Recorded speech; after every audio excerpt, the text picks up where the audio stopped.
Chapter 1261. His talent had really reached 99 meters.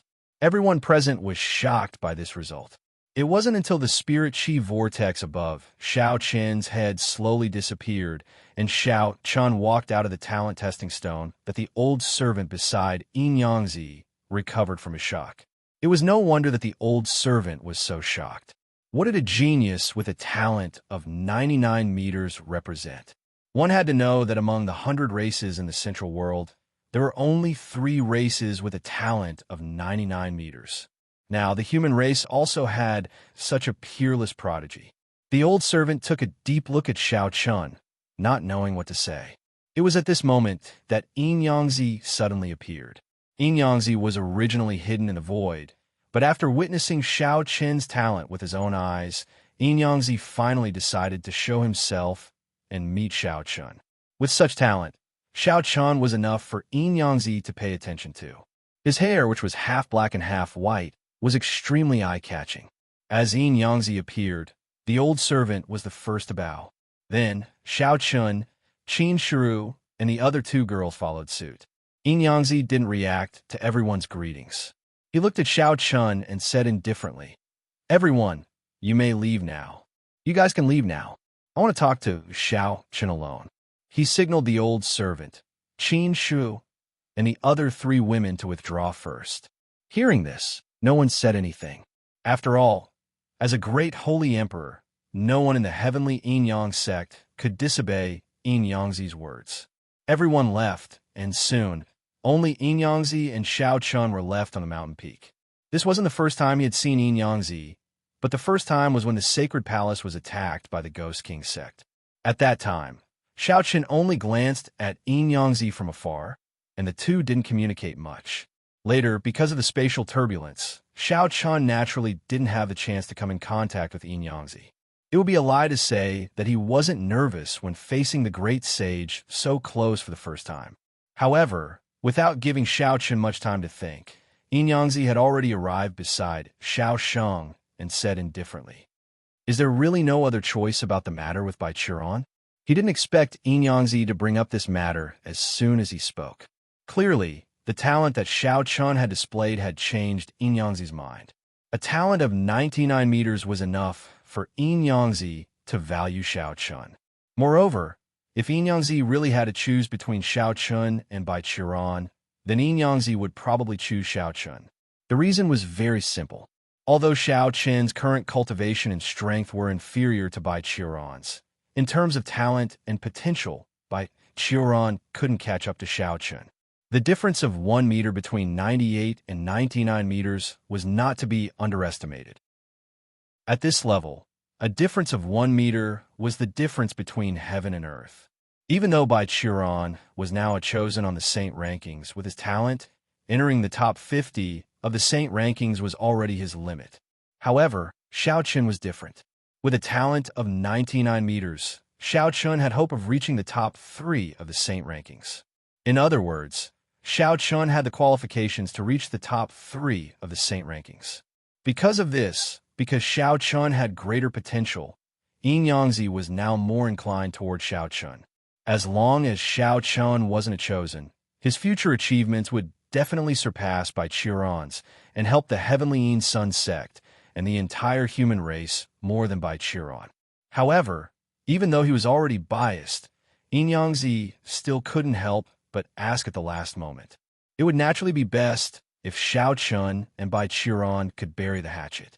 Unfortunately, in response to his question, Xiao Chun only replied calmly, "If I don't kill Bai Qiran in this life, I, Xiao Chun, swear that I'm not human." Xiao Chun didn't directly answer Yin Yangzi's question, but his words made his intentions clear. Between him and Bai Qiran, only one could live. Xiao Chun naturally couldn't let Bai Qiran live after doing such a thing to Bai Hua Fairy, because this had crossed Xiao Chun's bottom line. Yin Yangzi wasn't surprised at all when he heard Xiao Chun's words. He had already expected all of this.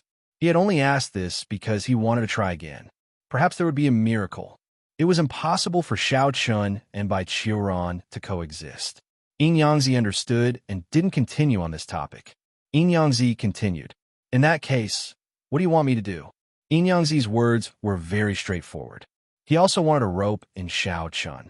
A person with a 99-meter talent was enough for Yin Yangzi to rope in. Moreover, Yin Yangzi didn't want Xiao Chun to hold any grudges against the Taiyang sect because of Bai Qiran. Xiao Chun naturally understood what Yin Yangzi meant. In fact, Xiao Chun didn't have any complaints about Yin Yangzi. This wasn't because of his identity as the great sage, but because of the care Yin Yangzi had shown the sacred palace people during this period. Think about it.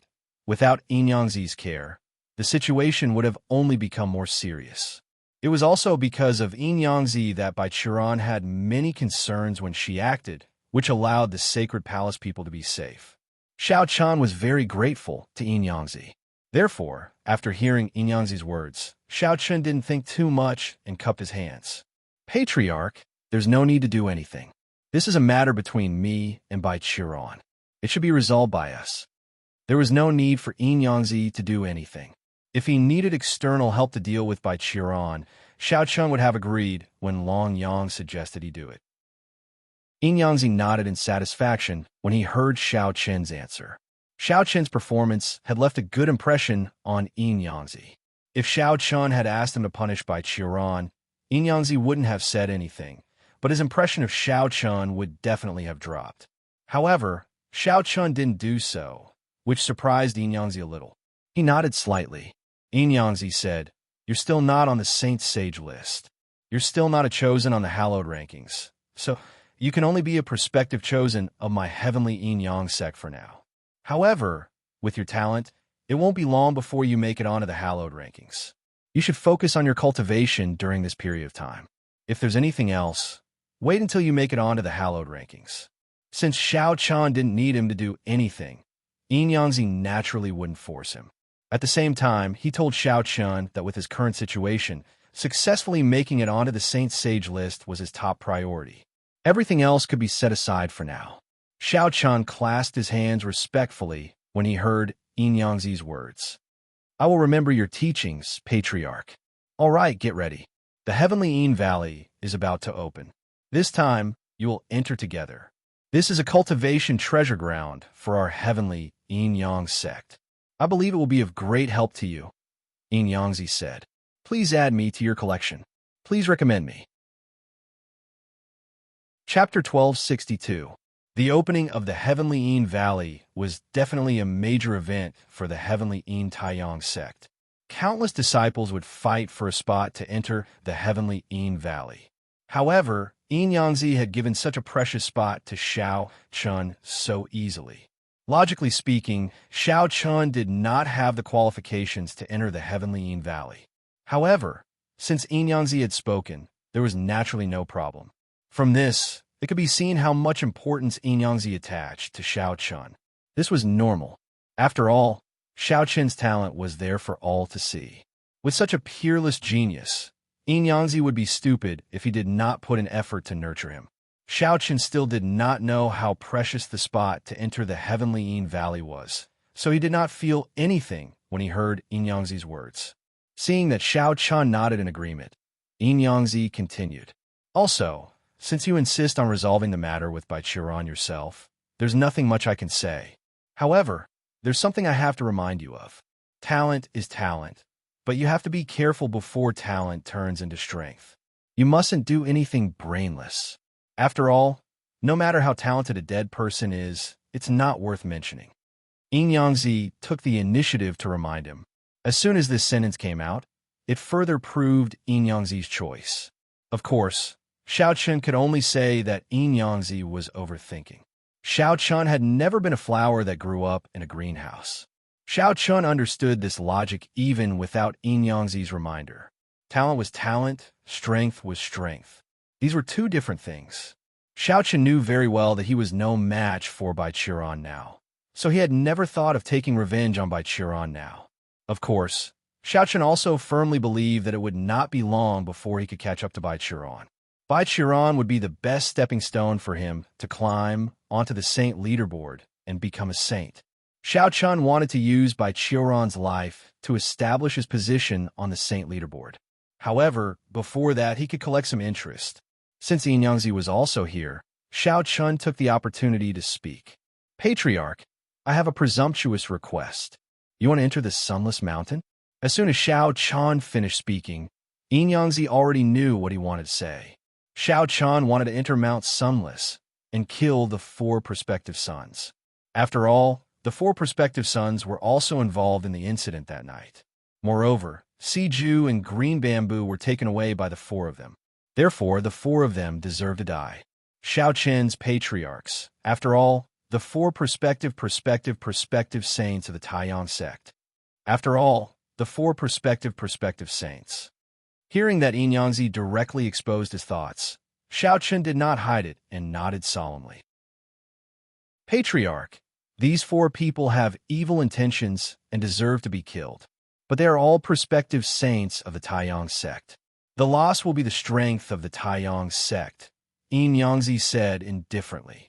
These words sounded like a refusal, but after a slight pause, Yin Yangzi continued. Forget it.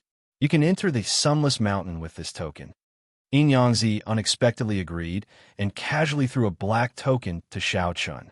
Before Xiao Chun could reply, Yin Yangzi's figure disappeared. At the same time, a faint sigh was transmitted to Xiao Chen's ears. Xiao Chun, I hope you won't disappoint me. Yin Yangzi's action clearly meant that he had given up on the 4 prospective saints and allowed Xiao Chun to enter the Sunless Mountain. There was no need to think about the result. The 4 prospective saints would undoubtedly die. However, this was normal when he thought about it. For Xiao Chun, he could even give up by Qiuran and Yin Yangzi, let alone the 4 prospective saints. Yin Yangzi's actions were not, because he was too black-bellied and had no feelings for his disciples. It couldn't be helped. In any place, strength was everything. People without value could only be reduced to cannon fodder or sacrificed. Xiao Chun had already shown his value, so Yin Yangzi chose Xiao Chun. It was a very simple reason. Here, if he could use the lives of the 4 prospective saints in exchange for a sense of belonging to the Taiyang sect, it would definitely be a profitable deal. Among the Sacred Palace disciples, in addition to Xiao Chun, a peerless heaven pride with a talent of 99 meters, there were also Chun Ling, Long Qing, Chun Yu, Tian Yu, and other heaven prides with talents of 95 meters and above. It could be said that the potential of the Sacred Palace disciples was far greater than that of the 4 prospective saints. Sacrificing them in exchange for the Sacred Palace disciples was the best choice for Yin Yangzi. As the patriarch of a sect, every decision Yin Yangzi made could only be made with the sect as the prerequisite. As long as it was beneficial to the sect, Yin Yangzi had no reason to refuse. This was also why Yin Yangzi agreed. It had to be said that Yin Yangzi's choice was indeed correct, and the answer would be revealed in the future. After this short conversation with Yin Yangzi, Xiao Chun was even more grateful to Yin Yangzi. Although he knew that Yin Yangzi was only doing this because of his talent, it had to be said that Yin Yangzi's actions had made Xiao Chun acknowledge the Taiyang sect. After putting away the token, Xiao Chun quickly returned to 100 Flower Fairy's residence. When Xiao Chun appeared, 100 Flower Fairy, Qin Shu, Gu Lingyao, Tian Yu, Long Yang, Feng Zhu, and the others were sitting in a circle in the courtyard. Upon seeing Xiao Chen's return, Long Yang smiled and said to Feng Zhu, "Oh, Feng Zhu, didn't you want to know Brother Xiao Chen's talent? Ask him yourself." Feng Zhu really wanted to know Xiao Chen's talent, but after being teased by Long Yang, Feng Zhu rolled his eyes at Long Yang. In the end, he couldn't help but ask about Xiao Chen's talent. Xiao Chen naturally had no intention of hiding anything from Long Yang and Feng Zhu, so he smiled and said, 99 meters. Xiao Chen said it casually, but after hearing this, Feng Zhu's expression changed, and he was instantly stunned. It's really 99 meters. Xiao Chen didn't know much about the talent of 99 meters. Although he knew that such a talent should be very high, he didn't know that it would be this high. In the entire Central World, the number of people who could reach 99 meters was less than 5. And now, Xiao Chen was added to the list. It's really 99 meters. Feng Zhu thought in shock. Compared to Feng Zhu's shock, Long Yang was much calmer. He continued to drink his wine unhurriedly with a faint smile hanging on the corner of his mouth. At the same time, he thought to himself, "This is interesting. I wonder what those two guys will do if they know about this. I'm afraid they will personally come to the human territory." The two people that Long Yang thought of were none other than the two people who were in the top 3 of the holy rankings. Please add, please vote, please recommend. Chapter 1263. In fact, there wasn't much difference in strength between the three of them. Although Long Yang was ranked 3rd, the two people ahead of him didn't dare to say that they could defeat Long Yang. In fact, the three of them were almost on par with each other. They might be able to defeat Long Yang by 1 or 2 moves, but there wouldn't be a big gap between them.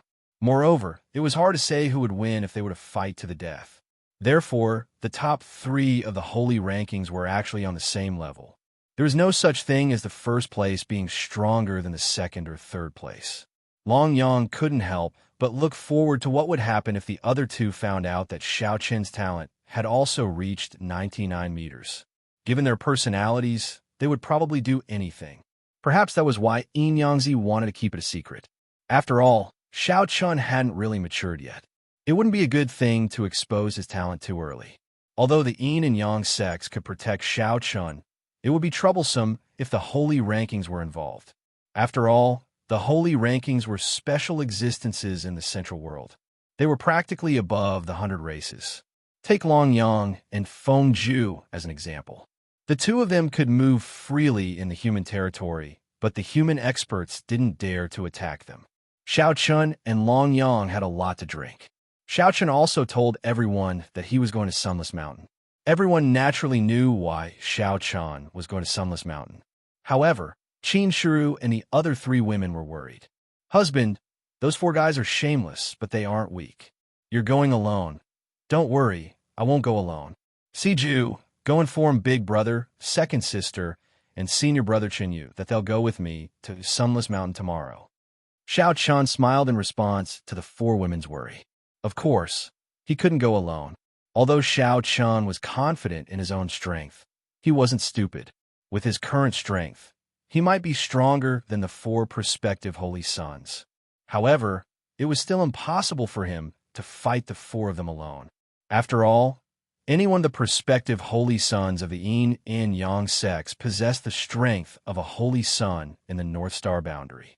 Therefore, from the very beginning, Xiao Chun had already planned to bring Chun Ling, Long Qing, and Qinyu on this trip. Hearing Xiao Qin's words, Qin Shiru and the other 2 girls were relieved. With Chun Ling and the other 2, there shouldn't be any problems. However, at this time, Long Yang spoke. "Sunless Mountain, the place where the heavenly Yin Yang sect imprisons disciples who have broken the sect's rules. Brother Xiao Chun, Feng Zhu, and I will go with you tomorrow. It just so happens that I am very curious about this Sunless Mountain." Long Yang's character had always been lively. Now that he heard that Xiao Chun was going to Sunless Mountain, how could he miss it? Hearing Long Yang's words and seeing his playful face, Xiao Chun finally nodded his head in agreement. It wasn't a big deal to bring Long Yang and Feng Zhu. After all, Sunless Mountain was just a dungeon of the heavenly Yin Yang sect. Moreover, the people who were in prison were all disciples who had broken the sect's rules. There are no secrets to speak of. Therefore, even if he brought Long Yang and Feng Zhu, Yin Yangzi wouldn't say anything. Of course, if he brought them to the heavenly Yin Valley, it would be a different story. Yin Yangzi would never agree. According to Xiao Qin's instructions, Siju also informed Chun Ling and the others as soon as possible. After learning about this matter, Chun Ling and the others didn't refuse. Moreover, with their temperament, they naturally figured out the whole matter very quickly. Since Xiao Chun could enter Sunless Mountain, Yin Yangzi must have agreed. Since Yin Yangzi had agreed, it meant that between Xiao Chun and Bai Qiran, Yin Yangzi had chosen Xiao Chun. This was naturally good news for the people of the Sacred Palace. After a silent night, early the next morning, Chun Ling, Long Qing, Chun Yu, and even the Qing Emperor and the others gathered in Guling Yao's cave dwelling. At the same time, the higher-ups of the heavenly Yin Yang sect officially announced that Xiao Chun had become the prospective chosen of the heavenly Yin Yang sect. Another prospective chosen had suddenly appeared. It seemed that ever since the people of the sacred palace joined the heavenly yin-yang sect, there had been an endless stream of new prospective chosen. However, Xiao Chun didn't care at all about becoming the prospective chosen of the heavenly yin-yang sect. In Xiao Chun's opinion, becoming a prospective chosen was a completely insignificant matter. The only thing Xiao Chun had his eyes on now was the chosen of the saint ranking. As for the prospective chosen, to put it bluntly, although they had a high status in the heavenly yin-yang sect, no one cared about them outside. Only the chosen of the saint ranking was recognized by the entire central world. Of course, this could only be attributed to Xiao Chun's high standards. But thinking about it, he was already the first chosen in the North Star boundary. Why would Xiao Chun care about the identity of a prospective chosen in the central world?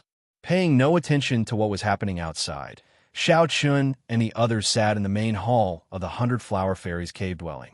The Qing Emperor and the others had expressed their willingness to go, with Xiao Chun and the others, to enter the Sunless Mountain today, but Xiao Chun had refused.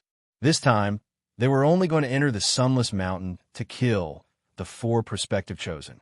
In addition, the Sunless Mountain itself wasn't a good place, so it was useless to send so many people. This time, only Big Brother, Second Sister, and Senior Brother Chun you need to go, Xiao Chun said as he looked at the crowd. Without wasting any time, after a few simple words, Xiao Chun, Chun Ling, and the others set off for the Sunless Mountain. Of course, Long Yang and Feng Ju were also with them. However, the two of them were obviously just here to watch the show and had no intention of making a move. Of course, Xiao Chun didn't want them to make a move either. The group headed straight for the Sunless Mountain. As the place of punishment of the heavenly yin-yang sect, the Sunless Mountain was naturally located in the depths of the heavenly yin-yang sect. Moreover, there were many protective talisman arrays around the Sunless Mountain. At the same time, the entrance was guarded by experts of the heavenly yin-yang sect. Along the way to the entrance of the heavenly yin-yang sect, Xiao Chun and the others were stopped by a saint. Looking at them, the saint said coldly, "The Sunless Mountain is an important place. Leave immediately." The Sunless Mountain naturally didn't allow anyone to get close. After hearing the saint's words, Xiao Chun didn't say much. He directly flashed the token that Yin Yangzi had given him and said, "We want to enter the Sunless Mountain." Seeing the token, the saint was stunned at first, then carefully confirmed its authenticity. After confirming that the token was indeed real, the saint didn't dare to ask any more questions and immediately let Xiao Chun and the others enter the Sunless Mountain. After successfully entering the Sunless Mountain and passing through the entrance, the group realized that the Sunless Mountain was indeed the place of punishment of the heavenly yin-yang sect. It could be described as completely dark. Please collect, vote, recommend. Chapter 1264. In Sunless Mountain, there was no sun, night, or day. The sky was gray all year round, and it was drizzling all the time. At the same time, this rain was not ordinary rain. It was full of corrosiveness. Although the corrosive nature of the rain wouldn't cause too much damage to cultivators and could be completely offset by the spiritual energy in their bodies, this was only temporary. Over the years, the rainwater would slowly seep into the body, causing severe pain in the bones. At the same time, under the corrosive rainwater, the ground in Sunless Mountain was also devoid of life. The ground was incomparably muddy, and the air was filled with a rotten smell. The stench drifted in the air with the wind and formed an extreme yin-chi. This yin-chi could constantly devour the spirit energy of warriors. Although the speed was not fast, it could even be said to be very slow, but over time, the spirit energy in the warrior's body would be devoured. As a result, it was naturally more difficult and firm to live in Sunless Mountain. The punishment of Sunless Mountain was like a soft knife. It couldn't kill you or even hurt you, but day after day, year after year, you'd find that your body was getting weaker day by day. At the same time, you'd have to bear a huge psychological pressure. As soon as Xiao Chun entered Sunless Mountain, he had already felt that his spirit energy began to be devoured very slowly. It must be the doing of the yin-chi in Sunless Mountain. However, at this speed, It was impossible to completely devour his spirit energy without 10 days to half a month. And by then, Xiao Chun would have already left. This is Sunless Mountain. It is really as dark as the rumors say. Like Xiao Chun, everyone was also looking at the environment of Sunless Mountain. Long Yang said with a chuckle at this time. Hearing Long Yang's words, Xiao Chun curled his lips. This guy really didn't know what to do. Xiao Chun didn't want to waste any more time talking to him. He turned to the others and said, "Let's go. Find those 4 guys, kill them, and leave." Hearing Xiao Chun's words, everyone nodded in agreement. Indeed, the Sunless Mountain was a place that made people very uncomfortable. Find the 4 prospective holy sons and kill them. According to Xiao Chun's instructions, everyone began to search for traces of the 4 prospective holy sons in Sunless Mountain.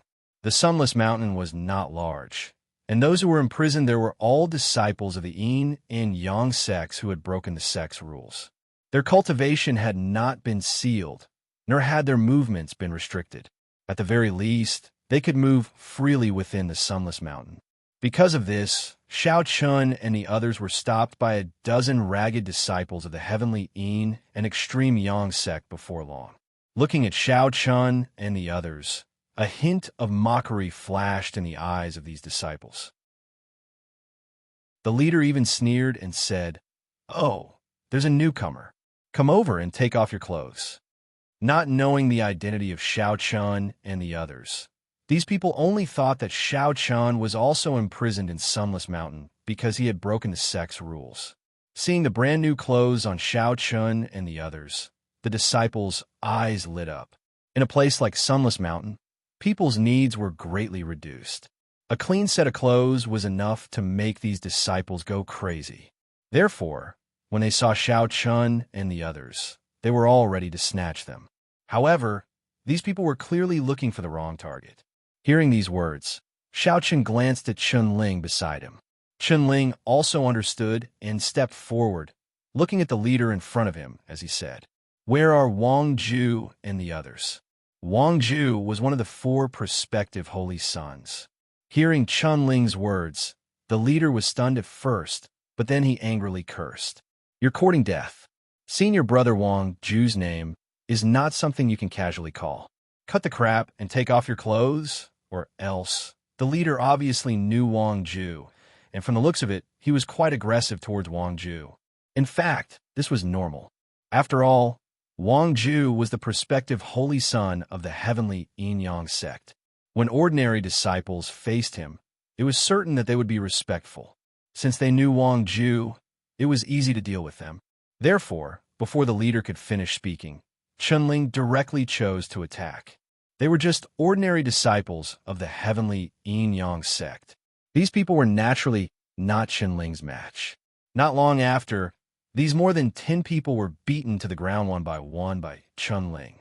The leader was especially taken care of by Chunling, who beat him until he constantly begged, "Senior brother, spare me, spare me." This junior brother has eyes, but failed to recognize Mount Tai. One person crushed a group of them. So, no matter how stupid the leader was, he knew that they had bitten off more than they could chew. However, in the face of this person's begging, Chunling completely ignored him. He stopped what he was doing and asked coldly, "Since you know Wang Ju, do you know where he is?" I know. Hearing this, the disciple nodded repeatedly. And the other 3 people with Wang Ju? They're all together. They're all with senior brother Wang Ju. Wang Ju and the other 3 were imprisoned in the Sunless Mountain together, so they were naturally together. Hearing this, a smile finally appeared on Chunling's face, and then he said indifferently, "Take us there." With someone leading the way, things are naturally much easier. Not long after, under the guidance of the disciple, Xiao Chun and the others arrived at the entrance of a cave. In the Sunless Mountain, there were not many caves like this. Firstly, the ground of the Sunless Mountain was very wet, and there were not many places to dig caves. Secondly, the Sunless Mountain was very hard, and it was extremely difficult to dig a cave. Therefore, a cave like this was often dug by many generations of disciples. Under normal circumstances, those who could live in such a cave were people of high status. After all, if they lived in a cave, they could at least avoid the endless rain. After bringing Xiao Chun and the others out of the cave, the disciple respectfully said to Chun Ling, Senior brother Wang Ju and the others are inside. Hearing this, Chun Ling nodded slightly, and then he let go of the disciple. Seeing this, the disciple did not dare to stay any longer and immediately ran away. However, after running for a distance, the disciple found a place to hide out of curiosity and secretly watched the development of the situation. He knew that the disciple did not leave, but so what? At this time, without Xiao Chan saying anything, Long Qing, who had the most impatient temper, already stood outside the cave and shouted, Wang Ju, come out and die. The voice clearly transmitted into the cave, and soon there was a reply from the cave, only to hear the same cold shout. Which blind fool is courting death, begging for collection, begging for monthly votes, begging for recommendations? Chapter 1265. It didn't take much effort to find Wang Ju's group of 4. At this moment, a cold shout came from within the cave. Immediately, 4 young men wearing the prospective holy sun robes of the heavenly In Sun sect strode out of the cave. The clothes on the 4 of them were decent, unlike the ragged clothes of the dozen or so disciples he saw earlier. It could be imagined that the 4 of them should be living a good life in Sunless Mountain. Facing the 4 people in front of him, Xiaochen already knew that they were Wang Ju's group. As expected, when Wang Ju's group saw Chun Ling, Long Qing, and Chun Yu, a cold smile appeared on their faces. As the saying goes, when enemies meet, their eyes turn red. When he saw Chun Ling's group, the leader, Wang Ju, immediately revealed a cold smile. Chun Ling, the 3 of you also entered Sunless Mountain? Ha! He thought that Chun Ling's group had also been punished and imprisoned in Sunless Mountain. However, facing Wang Ju's cold smile, Chun Ling did not reply. Instead, Xiao Chun said expressionlessly, You're Wang Ju. Wang Ju had never seen Xiao Chun before. When he heard Xiao Chen's words, he frowned slightly and asked, Who are you? He did not know Xiao Chen's identity. When he heard Wang Ju's words, Xiao Chun did not beat around the bush and said indifferently, Xiao Chun. After speaking, without waiting for Wang Ju's reply, Xiao Chun immediately chose to attack. He pointed his finger and instantly used the fish intestine sword finger. In the face of Xiao Chen's sudden attack, Wang Ju did not care about what he was thinking. He immediately attacked with a palm strike and also used a saint-level martial skill. The martial civilization of the Central World was clearly higher than the North Star Realm. Therefore, although there were very few saint-level martial skills in the North Star Realm, there were not many in the Central World. Moreover, as the prospective holy son of the heavenly In Sun sect, it was not strange that Wang Ju had a saint-level martial skill. The 2 saint-level martial skills fiercely collided in the air. At this time, Wang Ju shouted angrily, You're Xiao Chun? Wang Ju was definitely not unfamiliar with the name Xiao Chun because Bai Qiran had mentioned Xiao Chun in front of him more than once. Although he had never met Xiao Chun, Wang Ju knew that the person who Bai Qiran hated the most was Xiao Chun. Xiao Chun's name. Although he didn't know why Xiao Chun had appeared in the Sunless Mountain, Xiao had Tes, and was, and now Xiao Chun. Chun. This was definitely the best opportunity to show off in front of Bai Qiran. Therefore, as soon as he finished speaking, Wang Ju's eyes flashed with intense killing intent. Keenly sensing Wang Ju's killing intent, Xiao Chun sneered inwardly. Wang Ju was about to die, but he still didn't know.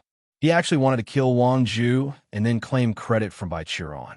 It was a good idea, but unfortunately, Wang Ju didn't have the chance. The 2 of them attacked.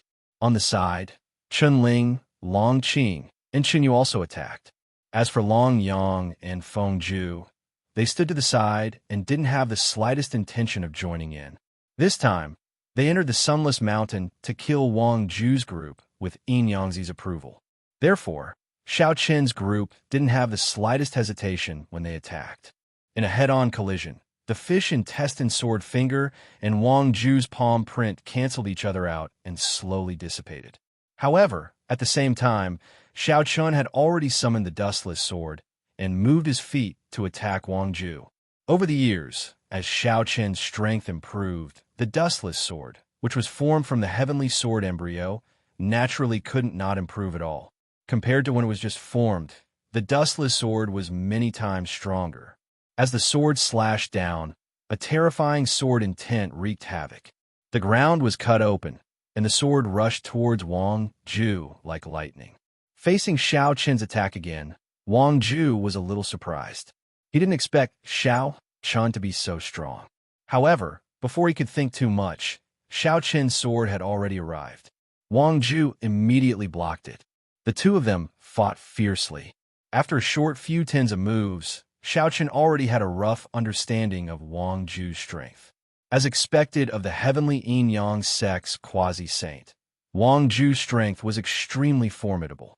In the Northern Star Dimension, Wang Ju's strength was indeed sufficient to become a saint. Unfortunately, Wang Ju's strength was still slightly weaker when compared to Xiao Chun. Especially in terms of physical strength, he wasn't a match for Xiao Chun at all. After gaining a rough understanding of Wang Ju's strength, Xiao Chun was confident in his ability to kill Wang Ju. Even though Wang Ju's strength wasn't weak, Xiao Chun was still confident in his ability to kill Wang Ju. The fierce battle continued without end, and as he watched Xiao Chun and Wang Ju in battle, Feng Ju asked at this moment, "Do you think Xiao Chun can kill Wang Ju?" Feng Ju was obviously asking Long Yang. Long Yang grinned when he heard this, and he replied without the slightest worry. The two of them aren't on the same level at all. Even though Wang Ju's cultivation is at the perfection of the Tao Emperor realm, it isn't difficult for brother Xiao Chun to kill him. Long Yang's discerning ability was extremely experienced, and he'd instantly seen through their strengths. Xiao Chun didn't fear Wang Ju's attacks at all because he possessed the tempered battle body. The swift recovery ability of the tempered battle body allowed Xiao Chun to have the confidence to go head-on against Wang Ju. Xiao Chun didn't pay any attention to Wang Ju's attacks at all, and he didn't even have any intention of dodging Wang Ju's attacks. He fought with his life on the line. Xiao Chun was ferocious while Wang Ju was extremely aggrieved. Xiao Chun dared to go head-on against him and dared to exchange injuries with him, but Wang Ju didn't dare. Wang Ju could only choose to dodge when facing Xiao Chen's attacks, but in this way, he naturally lost the initiative. He gradually fell into a disadvantageous position. At the same time, Wang Ju noticed to his surprise that the injuries he'd inflicted on Xiao Chun had actually healed in a short period of time. Wang Ju's expression became unsightly when he faced Xiao Chen's terrifying recovery ability, and he was extremely shocked in his heart. How could this be possible? Xiao Chun paid no attention to Wang Ju's shock. At this moment, his attacks grew more and more ruthless, and as the battle continued, more and more people gathered in the surroundings. As many as dozens of disciples of the heavenly yin-yang sect who were imprisoned in the sunless mountain gathered.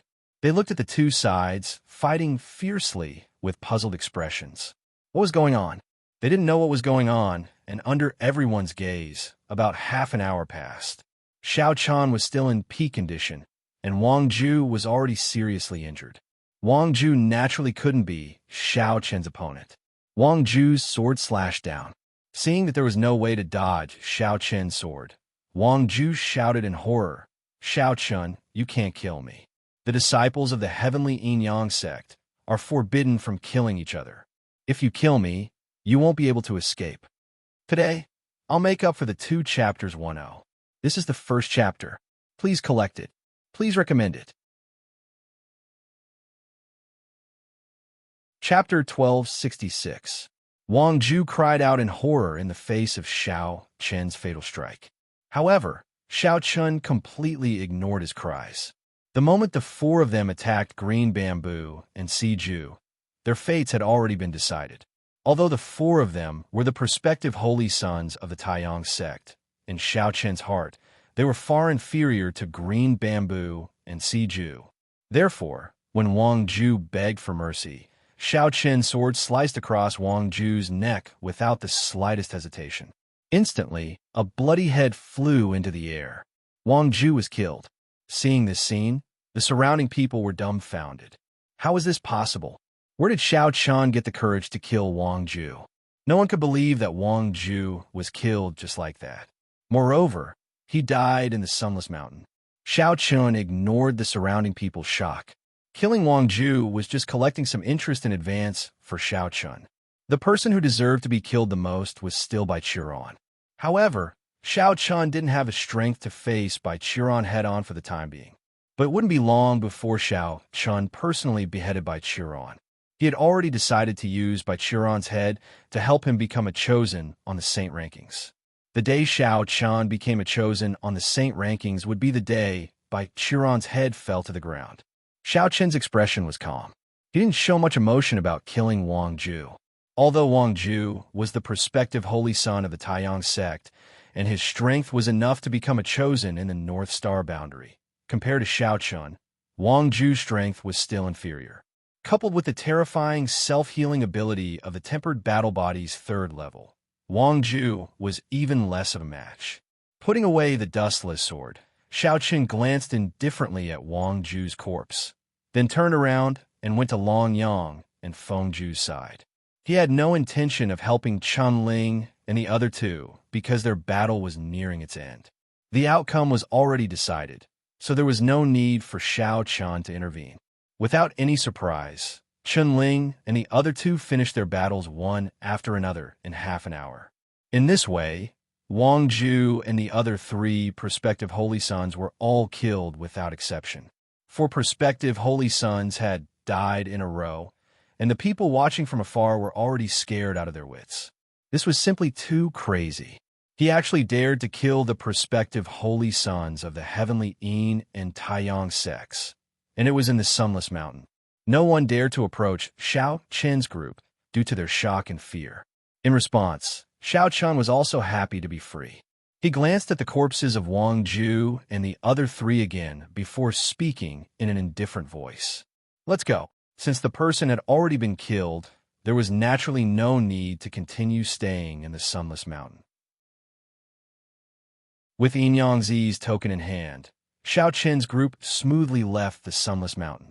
The experts of the heavenly Yin and Taiyang sects guarding the Sunless Mountain quickly discovered the corpses of Wang Ju and the other 3 and immediately reported the matter. Not caring about the aftermath, Shao Qian's result was very simple. That was to kill Wang Ju and the other 3 and return to 100 Flower Fairy's cave. Originally, Shao Qian, who had already become the prospective holy son of the heavenly Yin and Taiyang sects, could have his own cave, but Shao Qian refused. He could live with 100 Flower Fairy and the other 2 girls, and there was no need to prepare a separate cave. When Shao Qian's group returned, Qin Shu and the other 3 girls were already waiting. Everyone took a seat in the front hall, and Tian Yu looked at Shao Qian and asked, "How is it, husband?" Hearing Tian Yu's words, Shao Qian nodded and replied, "It went very smoothly." Seeing Shao Qian nod, the 4 girls secretly sighed in relief. As for Green Bamboo, Si Ju, and the others on the side, they revealed a look of relief. They didn't feel the slightest bit of guilt for killing Wang Ju and the other 3, nor were they afraid of being punished by the heavenly Yin and Taiyang sects. Compared to Shao Qian's group, at this moment, in the depths of the punishment hall of the heavenly Yin and Taiyang sects, the punishment hall master lived in a cave. A white-haired old man sat cross-legged in a secret room. This person was the punishment hall master of the heavenly Yin and Taiyang sects. His surname was Qin, and his name was Guang. He was a half-step great saint expert. Originally, he was sitting cross-legged with his eyes closed, but at this moment, a punishment hall saint quickly walked in and said to Qin Guang, who was sitting cross-legged with his eyes closed, "Hall master, it's not good. Something happened on the Sunless Mountain." Qin Guang slowly opened his eyes when he heard the saint. To everyone's surprise, Qin Guang's eyes were actually completely blank and had no pupils. The punishment hall master, one of the few experts of the heavenly Yin and Taiyang sects, was actually blind. Of course, this wasn't a secret in the heavenly Yin and Taiyang sects. Some people even said that Qin Guang's eyes were blind, but his heart wasn't. Qin Guang's originally expressionless eyes suddenly lit up. "Speak slowly," Qin Guang said indifferently. He signaled the saint to not be anxious and to speak slowly. Hearing this, the saint took a deep breath and then told Qin Guang everything in detail. From how Xiao Chun and the others entered the Sunless Mountain to how they left, and even what happened in the Sunless Mountain. The Punishment Hall had specially investigated and completely restored the truth of the matter. Thus, the saint told Qin Guang everything truthfully. After hearing the saint's account, Qin Guang's expression didn't change much. He still said calmly, "In that case, Xiao Chun entered the Sunless Mountain with Senior Brother's token?" Yes, the deacon in charge of guarding the Sunless Mountain also carefully checked the token and confirmed that it was real. "This is certain?" Hearing this, the saint nodded respectfully. Yangzi's token was 100% authentic. There was no possibility of Xiao Chun faking it. Hearing this, Qin Guang was silent for a moment, then waved his hand and said, "I understand. You may leave. There's no need to do anything for the time being." Logically speaking, since Xiao Chun and the others had killed 4 prospective saints in a row, the Punishment Hall would definitely take action to capture them. However, since Qin Guang had ordered them to bide their time, the Punishment Hall naturally couldn't disobey. The saint respectfully bowed and nodded, then left the room. Only Qin Guang was left in the dimly lit room. At this moment, Qin Guang whispered softly, "Senior brother, you've made your choice in the end. However, to be able to make you give up by Chiron, Xiao Chun is obviously not simple. Unfortunately, you can only choose one of the two. A mountain can't accommodate 2 tigers." When Qin Guang heard that Xiao Chun entered the Sunless Mountain with Yangzi's token, he already understood what was going on. Obviously, Xiao Chun and the others had killed Wang Ju and the others with Yangzi's consent. Otherwise, Xiao Chun and the others wouldn't even have been able to enter the Sunless Mountain. Since Yangzi had agreed, Qin Guang naturally knew what to do. Chapter 2. Please collect, please vote, please recommend. Chapter 1267. In this world, there was no way paper could cover fire. Therefore, even though the Punishment Hall kept the matter of Xiao Chun and the others a secret, there were still people who learned about what had happened in Sunless Mountain the next day, including Bai Chiron. Inside the cave, Bai Chiron smashed everything in the room and roared furiously. "Damn it, Xiao Chun, you're courting death." Early in the morning, Bai Chiron learned that Xiao Chun and the others had killed Wang Ju and the others on Sunless Mountain. Bai Chiron was immediately enraged when she heard the news. To vent her anger, she even killed 2 servants in her cave abode. For Bai Chiron, the reason why he was so angry was not because Wang Ju and the others had been killed, but because Xiao Chun had dared to kill them. Moreover, he had directly rushed into Sunless Mountain to do so. This was undoubtedly a slap to his own face, making Bai Chiron feel ashamed. Bai Chiron was venting her anger. In the room, there was another person besides Bai Chiron. This person was wearing the Holy Sun uniform of the heavenly Yin-Yang sect. His face was like jade, and his looks were not bad. However, his skin was as white and smooth as a woman's, and there was a hint of Yin-Chi between his brows. He clearly lacked the masculinity of a man. This young man, who looked like a woman, was called Bai Chiyue. It was a very feminine name, but he was a real man. This much was certain. At the same time, Bai Chiyue was Bai Chiron's younger brother. Of the 2 brothers, Bai Chiyue's cultivation talent was clearly inferior to Bai Chiron's. Otherwise, he wouldn't just be a quasi-holy son. Moreover, among the many holy sons of the heavenly Yin Sun sect, Bai Chiyue was ranked at the bottom. His strength couldn't even compare to Wang Ju's group of 4. However, even so, the disciples of the heavenly Yin and Yang sect were still extremely fearful of Bai Chiyu. This fear did not come from Bai Chiyu's identity, nor did it come from Bai Chiyu's strength. Instead, it came from her methods and intelligence. There was a stark contrast between Bai Chiron and Bai Chiron. Bai Chiron was extremely talented and had become a candidate on the saint rankings at such a young age. However, while his talent was extraordinary, his intelligence was also lacking. He had a violent temper and didn't have a plan when doing things. He only knew how to fight and kill. It could be said that Bai Qiran was a brute. As for Bai Chue, he might not be as talented in cultivation compared to his brother, but his mind and schemes were endless. Most of the time, Bai Chue was the one who handled many of Bai Qiran's matters, and he never made the slightest mistake. Because of Bai Qiu's intelligence and ruthlessness, many disciples of the Yin and Yang sect privately called Bai Qiu the White Snake, implying that Bai Qiu was as insidious as a snake. He would always stare at his enemies in the dark, waiting for an opportunity to kill them in one strike. Bai Qiu didn't say anything to console the furious Bai Qiran. She waited until Bai Qiran stopped what she was doing before walking up to Bai Qiran. Bai Qiu. Bai Qiu's voice was calm, and there was not the slightest hint of sadness or joy. Hearing Bai Qiu's words, Bai Qiran nodded with a gloomy expression. Seeing Bai Qiran nod, Bai Qiu said indifferently, "Brother, this matter isn't as simple as it seems." Compared to Bai Qiran's anger, Bai Qiu had clearly seen something deeper from this matter. Hearing his brother's words, Bai Qiran's expression became serious, and he said in a deep voice, "Come, let's talk in the secret room." The two brothers went to the secret room. It was airtight, and there was no need to worry about anyone eavesdropping. Moreover, there were many formations around the secret room.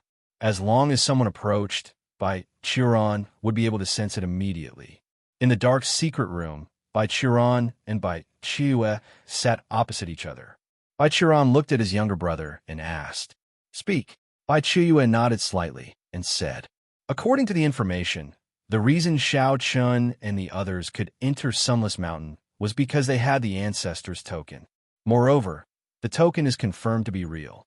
In other words, the Ancestor personally gave Shao Chun the token.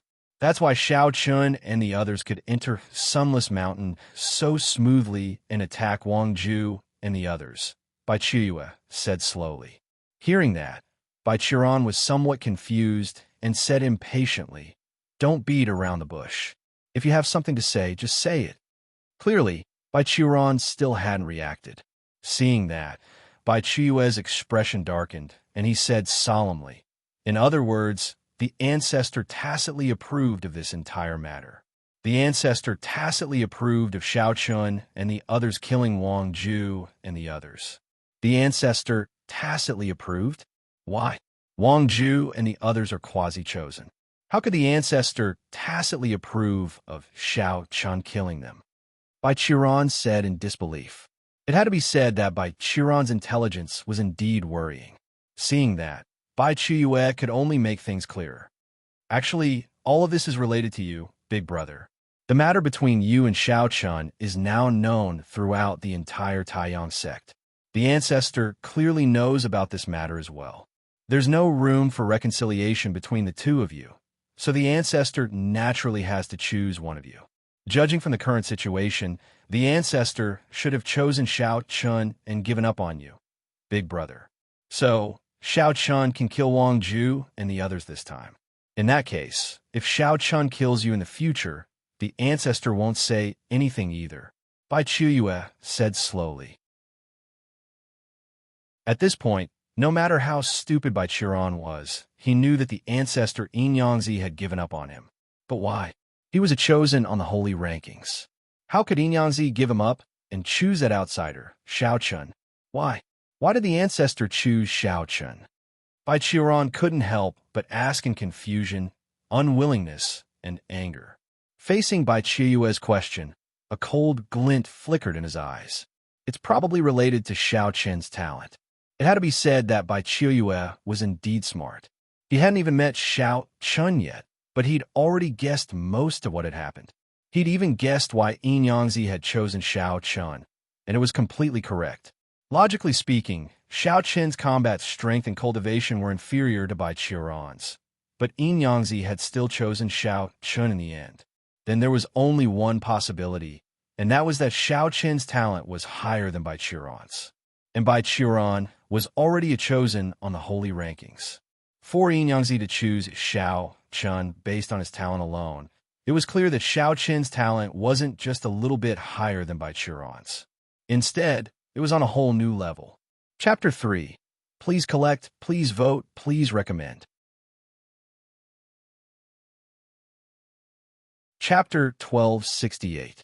Bai Qiyu looked at Bai Qiran and said in an extremely serious tone, "Brother, if the ancestor chose Xiao Qian based on his talent alone, then Xiao Qin's talent must be at least 99 meters tall. He can't be allowed to live, or your life will be in danger if he grows. At that time, it won't just be you, but our entire Bai family might be doomed." It was certain that Xiao Qin's talent had definitely reached 99 meters tall. That was the only reason why Yin Yangzi still chose Xiao Qin despite not having an advantage in strength and cultivation. A trace of killing intent appeared on Bai Qiran's face when she heard Bai Qiu's words. She absolutely believed her younger brother's words. Since that was the case, then Xiao Qun really couldn't be allowed to live. Bai Qiran didn't think too much about it and said coldly, "All right, I'll personally kill Xiao Qun. I want to see how capable a genius who hasn't grown up is." Bai Qiran had already decided to disregard everything and personally kill Xiao Qun when she heard Bai Qiu's words. She absolutely wouldn't give him any chance to grow. However, as soon as Bai Qiran finished speaking, Bai Qiu spoke up to stop her. "Brother, wait a moment. What? Didn't you say to kill Xiao Qun as soon as possible?" Bai Qiu stopped her. Bai Qiran asked in confusion. "I did say that. But brother, think about it. Can you still kill Xiao Qun now? I believe the ancestor has already arranged for people to closely monitor your every move. As long as you want to attack Xiao Qun, the ancestor will definitely stop you immediately.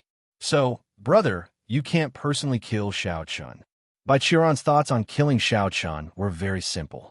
Although Yin Yangzi had chosen Xiao Qun, if she could successfully kill Xiao Qun, then what could Yin Yangzi say in the face of a dead person? After all, Yin Yangzi couldn't possibly kill her just because she killed Xiao Qun, right? To put it bluntly, a dead genius had no value. At that time, Yin Yangzi would naturally choose to protect Bai Qiran. Bai Qiran's thoughts were very good, and there was nothing wrong with them. However, all of this was based on the premise that she could successfully kill Xiao Qun. If Bai Qiran failed to kill Xiao Qun, then the matter would become very troublesome. That was why Bai Qiu's opinion. Compared to Bai Qiran, Bai Qiu's thoughts were clearly much more meticulous. In her opinion, since Yin Yangzi had chosen a side with Xiao Qun, then under the premise that she knew Xiao Qun wasn't a match for Bai Qiran, how could she possibly not take any protective measures? That was clearly impossible. Since Yin Yangzi wanted to protect Xiao Qun, then the best way was naturally to send people to monitor Bai Qiran. Therefore, once Bai Qiran attacked Xiao Qun, Yin Yangzi would definitely receive the news immediately. At that time, with Yin Yangzi's help, Bai Qiran's chances of success were practically zero. That was why Bai Qiu said that Bai Qiran couldn't kill Xiao Qun herself. Bai Qiran calmed down when she heard that. Then, she said helplessly to Bai Qiu, "Then what do you think we should do?" "Actually, it's very simple. The Heavenly Yin Valley is about to open. I'll also enter when the time comes," said Bai Qiu with a smile. As the perspective chosen of the Heavenly Note solar sect, Bai Qiu naturally had to enter the Heavenly Eagle Valley. Bai Qiu's plan was to kill Xiao Qun in the Heavenly Eagle Valley. This was because there were no experts from the Heavenly Yin solar sect in the Heavenly Yin Valley, only numerous disciples. When the time came, Yin Yangzi would clearly be too far away to help. However, Bai Qiran was a little worried when she heard Bai Qiu's words. "But if I'm not around, who will you get to do it? Xiao Qin's strength isn't simple. Moreover, he has a group of people from the Sacred Palace with him. They can't be underestimated either. The experts from the Heavenly Yin solar sect wouldn't enter the Heavenly Yin Valley. As a result, Yin Yangzi's protection of Xiao Qun would be minimal. Similarly, Bai Qiran wouldn't enter the Heavenly Yin Valley this time either." Bai Qiu wasn't worried at all in the face of Bai Qiran's doubts. "Don't worry, brother. Zhu Mujiwe is somewhat related to me and owes me a favor. With him and my plan, Xiao Qun won't be able to escape even if he has 3 heads and 6 arms." A wisp of a smile appeared on Bai Qiuran's face when he heard Bai Qiuyue's words. He nodded slightly and said, "That's good. Then I'll leave it to you. I don't want to see Shao Chen again." "Don't worry, brother. I guarantee that Shao Chen won't be able to leave the heavenly Yin Valley." Bai Qiuyue nodded with a smile. Zhu Mujue. His name was renowned in the heavenly Yin solar sect. It was none other than the fact that he was the #1 candidate of the heavenly Yin solar sect. His strength was only inferior to Bai Qiuran and the other chosen on the hallowed rankings. He was worthy of being called the #3 expert in the younger generation of the heavenly Yin solar sect. Just like Bai Qiuran, he'd attained perfection in the Tao Emperor realm as well. There were over 100 candidates in the heavenly Yin solar sect, and there was naturally a difference in strength between them. At the same time, there was a ranking as well. Zhu Mujue's position as the #1 candidate of the heavenly Yin solar sect wasn't exaggerated at all. Bai Qiuran had fought Zhu Mujue in the past, so he knew how strong Zhu Mujue was. Unfortunately, Zhu Mujue had a stubborn temper and probably didn't like interacting too much with others. So, Bai Qiuran had been unable to rope him in. Of course, it wasn't just Bai Qiuran. Even the other chosen of the heavenly Yin solar sect hadn't been able to rope him in. Now that Bai Qiuran had said that Zhu Mujue would be able to fight, Bai Qiuran was naturally at ease. With Zhu Mujue's help, Shao Chen would definitely lose. Moreover, Bai Qiuran was secretly plotting against him this time. Bai Qiuran was very well aware of her younger brother's ability. Once he did, it would be like a bolt of lightning. As if she could already see the scene of Shao Chen being killed, the flames of rage in Bai Qiuran's heart quickly vanished, and an icy cold smile appeared on her face. While the Bai brothers were secretly plotting how to eliminate Shao Chen, another chosen of the heavenly Yin solar sect resided in another abode not too far away from Bai Qiuran's abode. In the front hall of the abode, a beautiful girl in a black dress sat on the main seat. However, her eyes were filled with arrogance, as if she was an empress. She was the other chosen of the heavenly Yin solar sect, and her name was Yun Kunyo. Compared to Bai Qiuran, Yun Kunyo's status in the heavenly Yin solar sect was higher and more dangerous. There was no other reason. Yun Kunyo was stronger than Bai Qiuran, and her ranking on the Saint rankings was much higher than Bai Qiuran's. Chapter 4. Please collect, please vote, please recommend. Chapter 1269. Although Bai Qiuran and Yun Kunyo were both chosen of the Yin and Yang sects, the difference between them was enormous. It was common knowledge that Bai Qiuran was merely ranked 93 on the hallowed rankings, but Yun Kunyo was ranked 21 on the hallowed rankings. The gap between 21 and 98 was obvious. Even though it wasn't sufficient to crush Bai Qiuran, if Bai Qiuran were to fight Yun Kunyo, then there was no doubt that Yun Kunyo would definitely be the victor. It was precisely because of the huge difference between their rankings that Yun Kunyo had never taken Bai Qiuran seriously, and Bai Qiuran had never dared to provoke Yun Kunyo of her own accord. Yun Kunyo sat on the main seat and tapped the wooden table beside her with her right hand. She looked indifferently at a female disciple before her. Shao Chen used the Patriarch's command medallion to enter Mount Sunless. Then he killed Wang Ju and the others.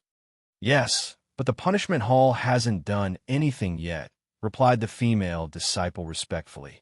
The female disciple replied politely.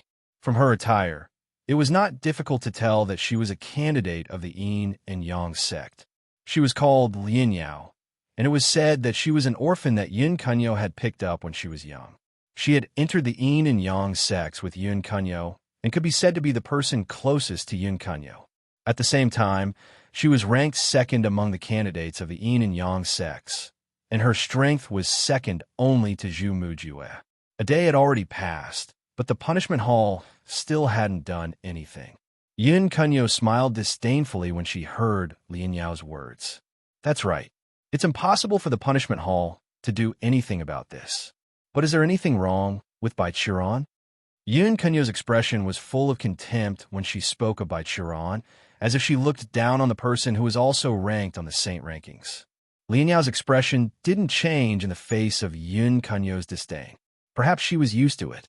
After all, It wasn't the first time Yin Kunyo had shown such disdain. Even in front of Bai Qiran, Yin Kunyo had never concealed it. There's been no movement from Bai Qiran, Lin Yao replied. Bai Qiran is an idiot. The patriarch has also made his choice this time. Compared to this idiot, I'm more interested in Xiao Chun. All right, you may leave, Yin Kunyo said indifferently after hearing Lin Yao's answer. Lin Yao respectfully withdrew when she heard Yin Kunyo's words. Yin Kunyo remained seated in the hall. No one knew what she was thinking, but a smile appeared on her face as she muttered to herself. That's right. Xiao Chun, this is interesting. And Long Yang, Feng Ju, you two have come to the heavenly Yin Yang sect. No matter what, I should be a good host. No one knew what Yin Kunyo was thinking. At this moment, Xiao Chan was sitting across from Chun Ling and Long Qing in his cave dwelling. Chun Ling and Long Qing had taken the initiative to find Xiao Chun and said that they had something to tell Xiao Chun. Moreover, this time, even Qin Shiru, Qin Yao, and Qin Luo had been dismissed by Chun Ling looking at Chun Ling, who looked as if he was facing a great enemy. Xiao Chun was also curious. What exactly did he want to talk to him about that even Qin Shuoro and the other three girls couldn't listen to? After the three of them sat down, Xiao Chun took the initiative to ask Chun Ling, Big brother, what do you want to say that requires you to be so serious? Long Yang has looked for second sister more than once. Now that we're in the central world, I think it's time to tell you two something, Chun Ling said in a deep voice when he heard Xiao Chen's words. The reason why he was so serious was because Chun Ling wanted to tell Xiao Chun and Long Qing about his background and Long Qing's background. Long Qing didn't have any memories of her background. After all, before she was born, she had been brought to the northern star boundaries Tianshan continent by Chun Ling. The first person Long Qing saw when she was born was Xiao Chun, so Long Qing didn't know anything about her background. Xiao Chun and Long Qing's expressions turned serious when they heard Chun Ling's words. It seemed that their big brother was finally going to be honest. They had asked so many times before, but he didn't say anything. Xiao Chun was naturally extremely curious about Chun Ling and Long Qing's background, so he calmed down and waited quietly for Chun Ling's answer. Facing their gazes, Chun Ling didn't keep them in suspense this time. Instead, he spoke bluntly. Let's talk about Second Sister first. Second Sister was indeed brought to the Tianshan continent by me from the central world. He first talked about Long Qing's death. According to Chun Ling, Long Qing was secretly brought out by him from the dragon race back then. He already knew that Long Qing was a pure-blooded dragon. However, there were naturally different factions in the dragon race, and Long Qing was the true bloodline of the Dragon Emperor. According to Chun Ling, Long Qing was the biological daughter of the Dragon Emperor. Back then, Chun Ling needed a treasure to save someone. Only the dragon race in the entire central world had this treasure. So Chun Ling had no choice but to take the risk and enter the dragon race to find an opportunity to steal this treasure. For this operation, Chun Ling prepared for a long time and thought that everything was foolproof. That was why he infiltrated the beast race's territory. In fact, as he was fully prepared, Chun Ling successfully infiltrated the dragon race. But it was a pity that Chun Ling underestimated the dragon race's strength. When he was only a step away from the treasure, Chun Ling was discovered by the dragon race's powerful beings. Next, he was naturally hunted down by the dragon race. As he fled, he searched for an opportunity to escape. But it was a pity that Chun Ling didn't succeed in the end and was forced into a large hall by the dragon race's powerful beings. It was also in the hall that Chun Ling discovered Long Qing. Of course, at that time, Long Qing wasn't born yet. In order to survive, Chun Ling used Long Qing's life to threaten the dragon race's powerful beings. It was also after that Chun Ling found out that the hall he barged into was the dragon race's dragon whelp hall, which was specifically responsible for taking care of unborn young dragons. He thought that with Long Qing in his hands, he would be able to escape unscathed. But he didn't expect that in the end, because of the Dragon Emperor's attack, Chun Ling fell short of success and was even seriously injured. At the critical moment, Chun Ling burned his own cultivation and forcefully entered the void. Only then was he lucky enough to escape. But it was also because of this that Chun Ling brought Long Qing to the heavenly Chun continent. Xiao Chen knew what happened after that. Long Qing was born in the heavenly Chun continent, and Chun Ling was also reborn in the heavenly Qin continent. After listening to Chun Ling's narration, Xiao Chun asked curiously, since second sister is the Dragon Emperor's biological daughter, why would the Dragon Emperor ignore her safety and attack Big Brother? Could it be that he's not afraid that Big Brother will act out of desperation and we'll all die together? Chapter 5. Begging for collection, begging for monthly votes, begging for recommendations.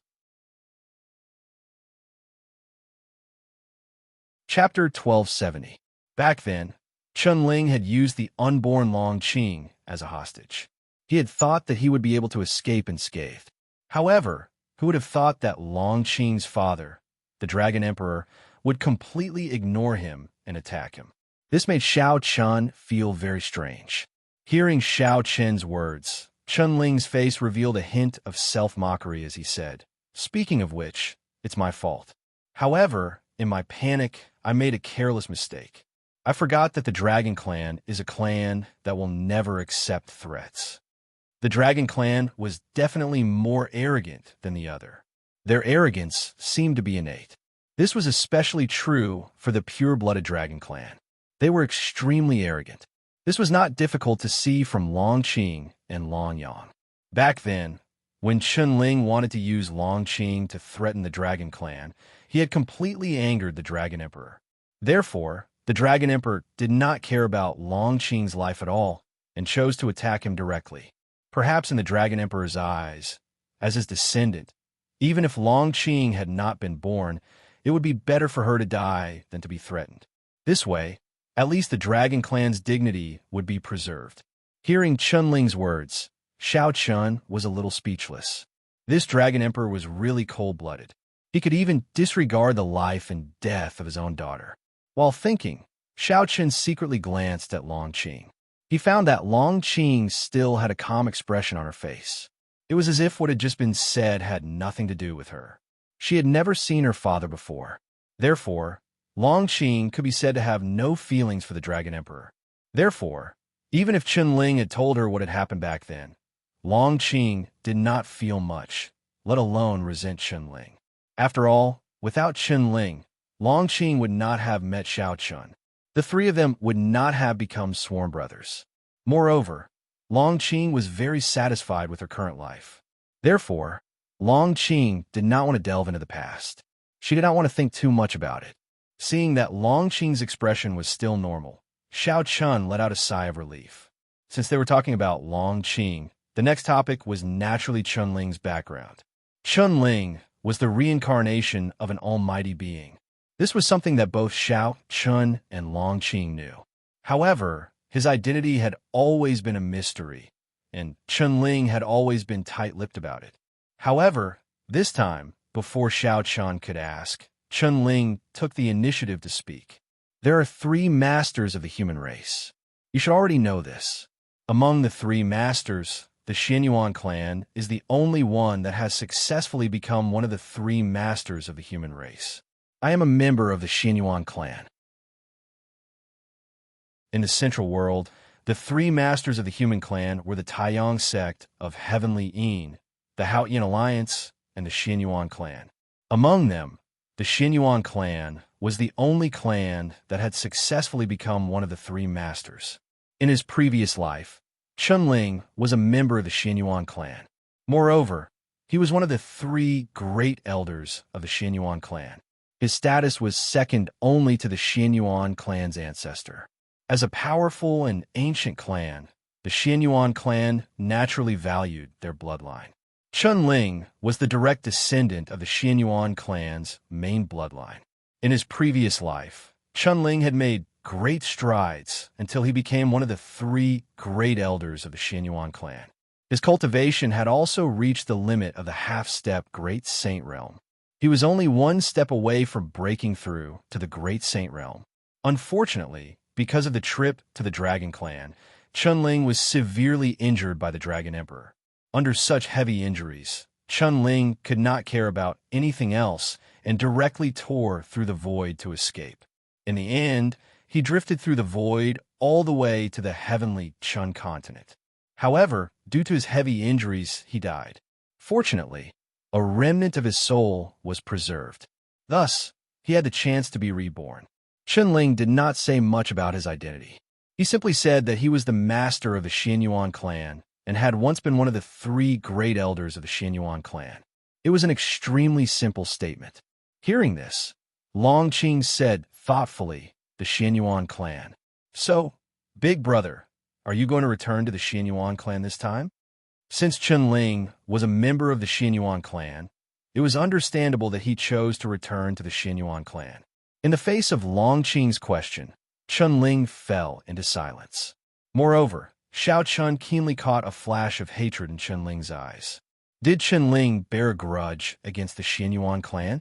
Xiao Chun guessed in his heart, but it was not appropriate for him to ask.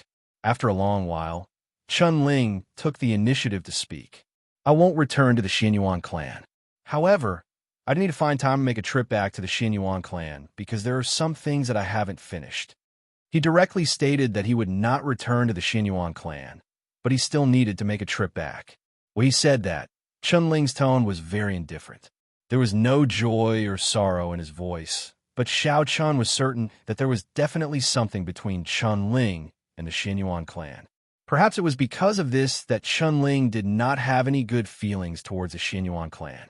He was even unwilling to admit that he was a member of the Xianyuan clan. Xiao Chen's guess was actually correct. Chunling did indeed hold a grudge against the Xianyuan clan.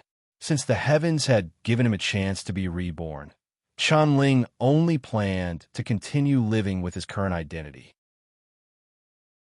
It was impossible for him to return to the Xianyuan clan.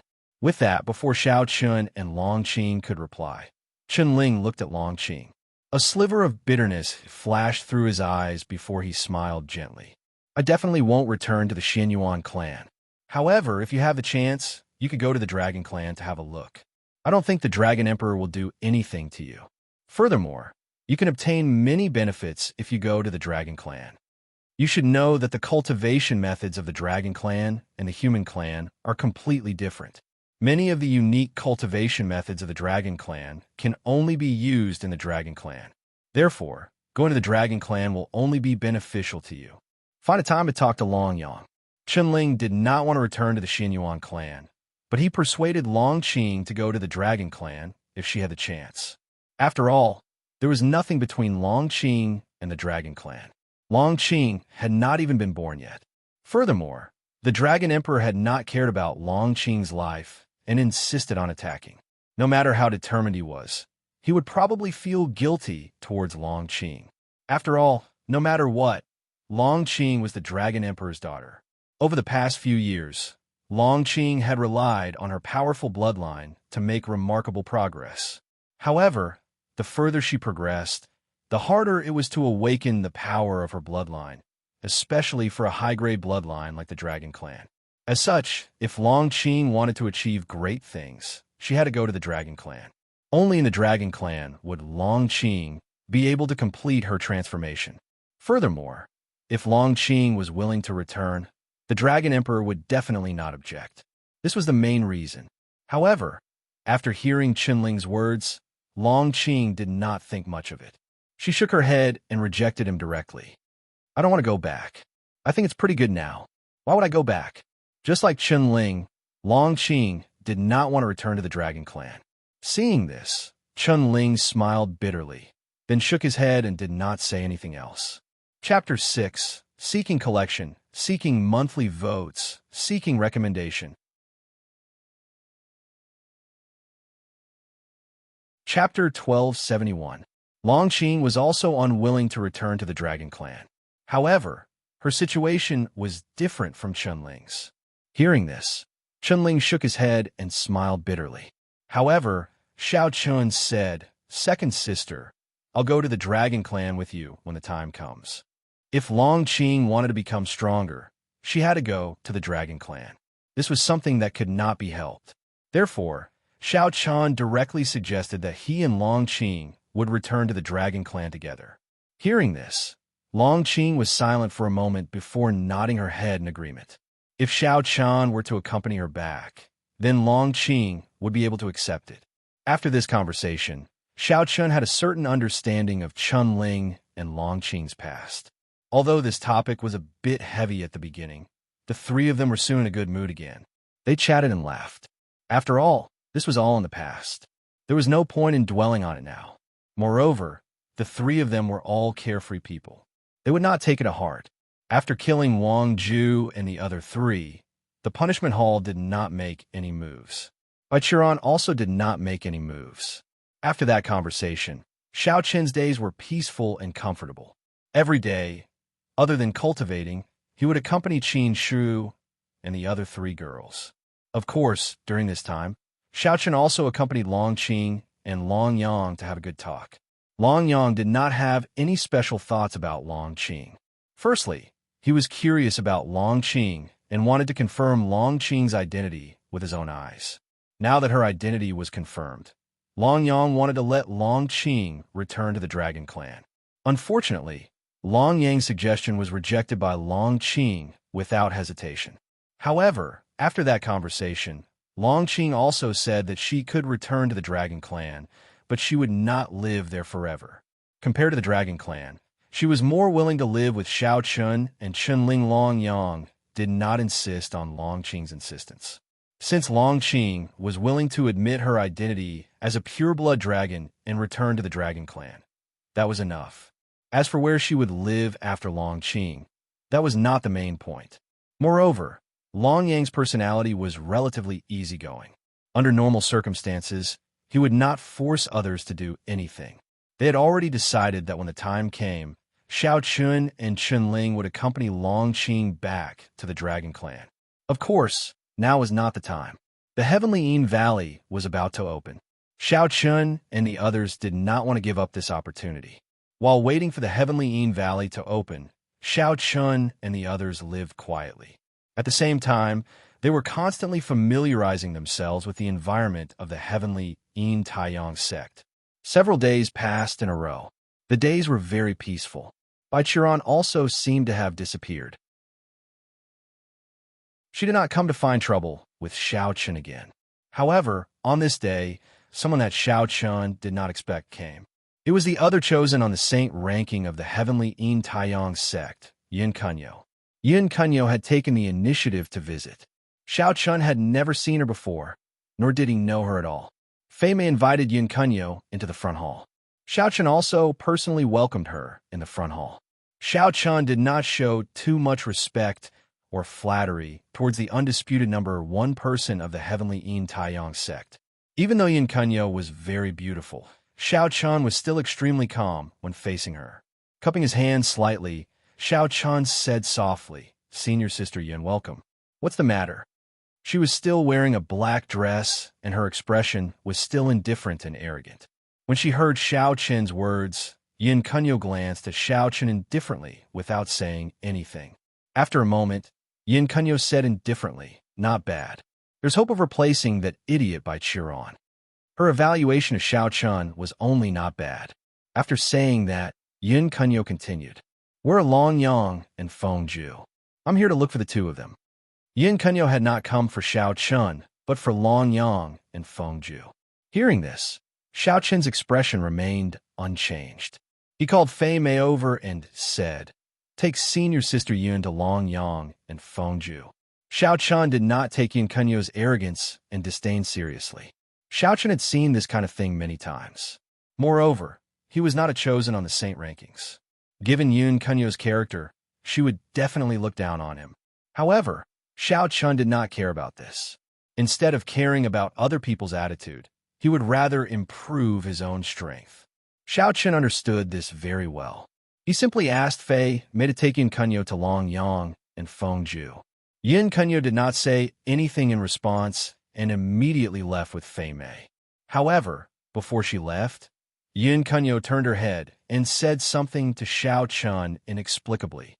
"Be careful when opening the Heavenly Yin Valley, especially the first prospective chosen, Zhu Mujue. If there's any danger, you can look for Lin Yao." Yin Kunyo had clearly received some news and took the initiative to remind Xiao Chun.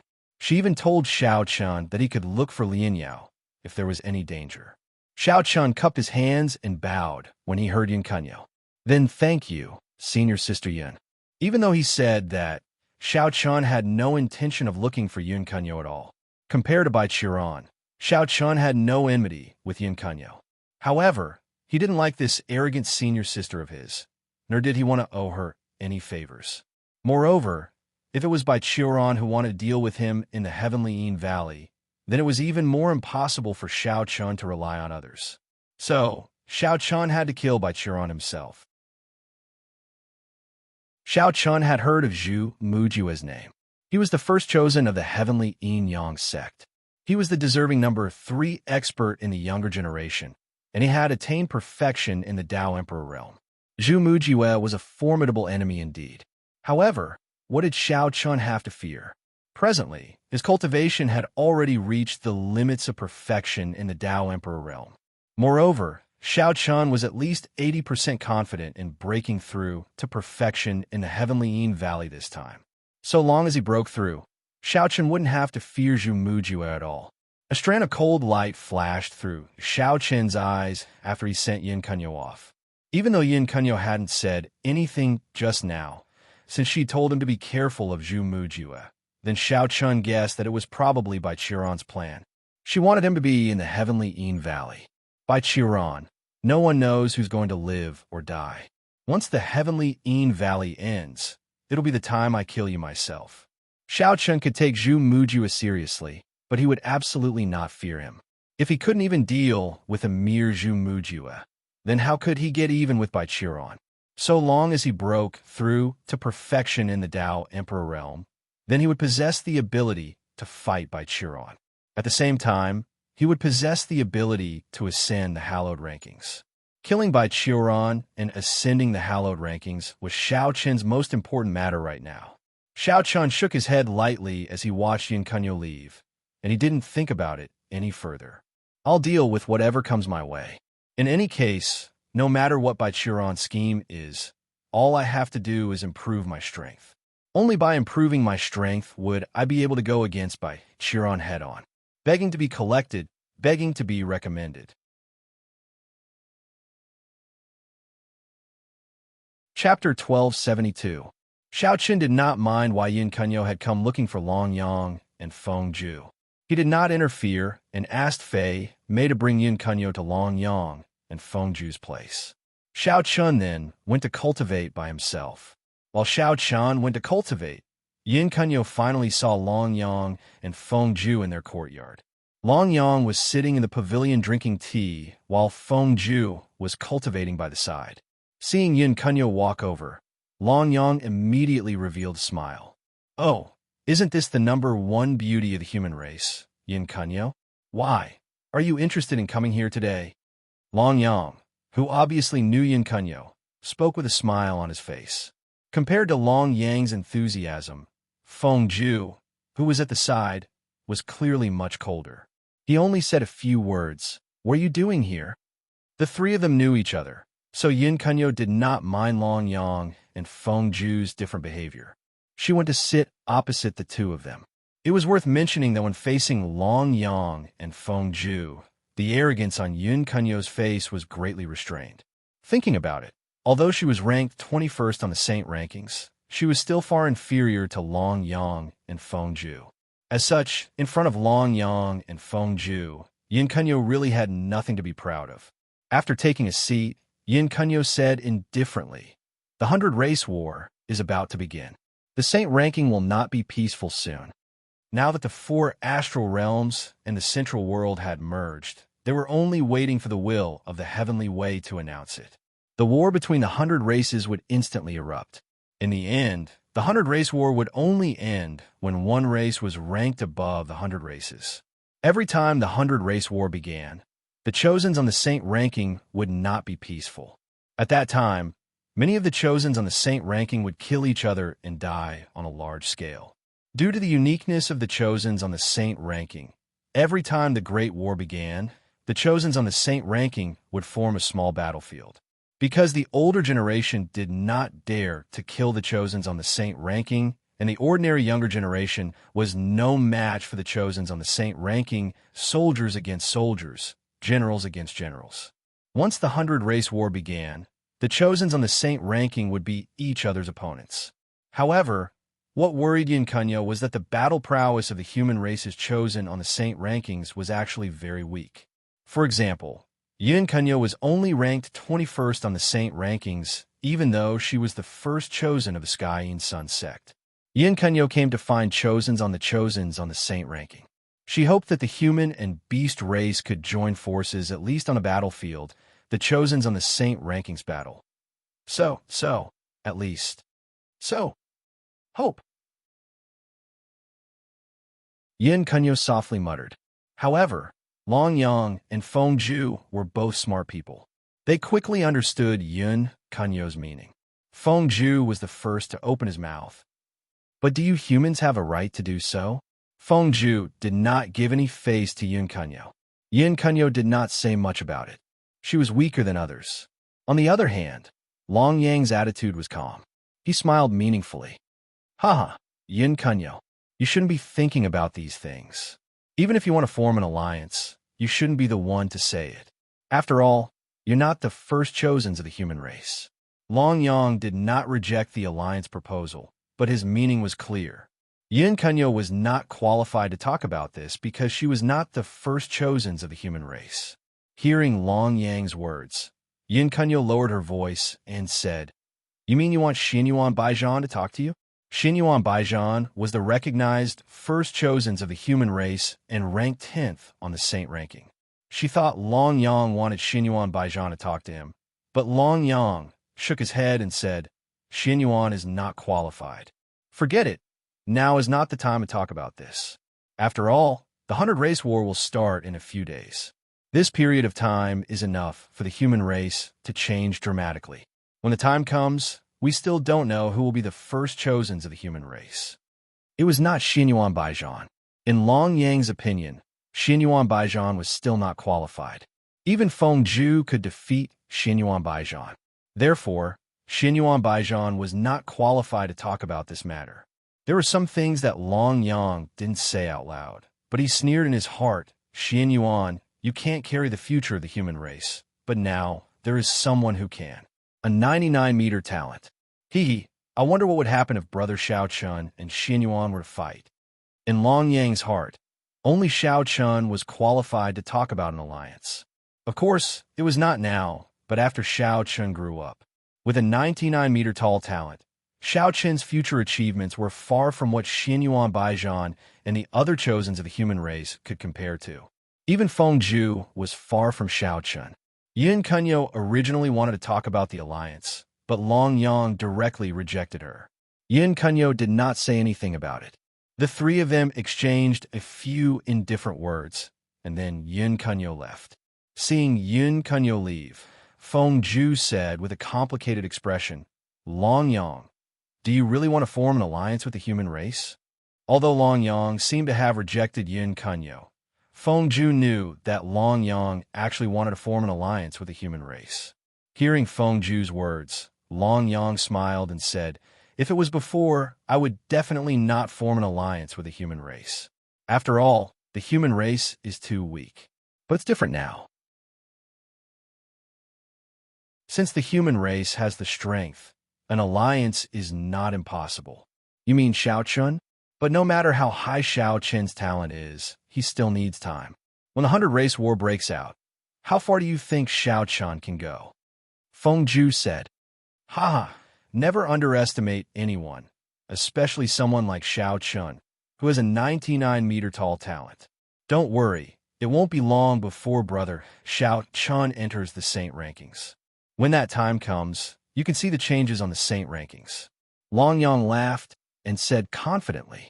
Although he said that, Long Yang secretly muttered to himself, "The difference between 99 and 98 meters is not as simple as it looks on the surface.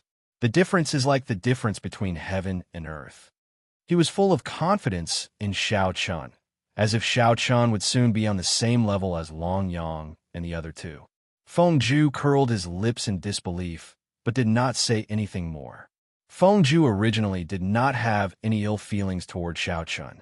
Since Xiao Chun was strong, Fengju would not be afraid of him. He would only be happy, begging for collection, begging for monthly votes, begging for recommendations.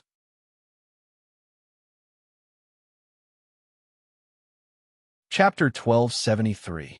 As the strongest person among the younger generation of the beast race, and one of the top 3 on the saint ranking, Long Yang had rejected Yun Kunyo's proposal.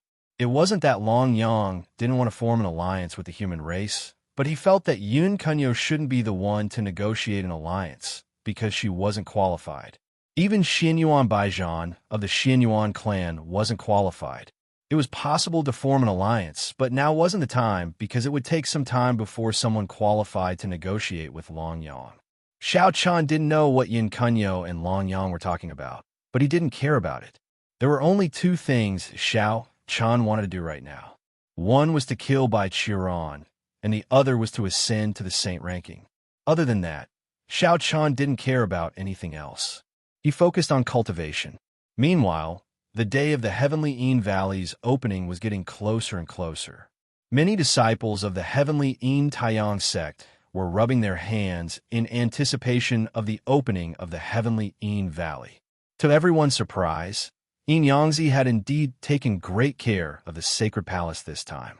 Not only had Chun Ling, Long Qing, Chun Yu, and the others obtained the qualifications to enter the Heavenly Yin Valley, but even Qin Shu, the 4 girls, the other sacred palace chosen, Ouyang Roshue, Guduya, and the others obtained the qualifications to enter the Heavenly Yin Valley. It could be said that Yin Yangzi had taken great care of the sacred palace. Everyone in the sacred palace was naturally overjoyed. Time passed day by day. One morning, before the sun had even risen, Xiao Chun and the others had already gathered together because today was the opening day of the Heavenly Yin Valley. The sacred palace chosen were all present, as well as Gudu Wuya, Ouyang Roshue, and Huangfu Ao. It had been a long time since Xiao Chun had seen Gudu Wuya and the others. In truth, as the gap between their cultivation levels grew wider, Xiao Chun's contact with them had become increasingly distant. However, some things couldn't be changed with time. At the very least, their feelings for each other were boundless. He nodded at the 3. Gudu Wuya and the others revealed a rare smile when they saw this. Without saying anything, the group left the cave and headed towards the entrance of the Heavenly Yin Valley. Xiao Chun knew that Bai Chiron was likely to make a move in the Heavenly Yin Valley. After all, Yin Kunyo had already warned him. He was certain of this. However, no matter what Bai Chiron was up to, Xiao Chun wasn't afraid. If he couldn't even defeat Bai Chiron's lackeys, how could he kill Bai Chiron? He calmly led the group to the entrance of the Heavenly Yin Valley. The Heavenly Yin Valley was one of the great cultivation mystic realms of the Heavenly Yin Taiyang sect. It was extremely famous throughout the Central world. The entrance to the Heavenly Yin Valley was located deep within the Heavenly Yin Taiyang sect.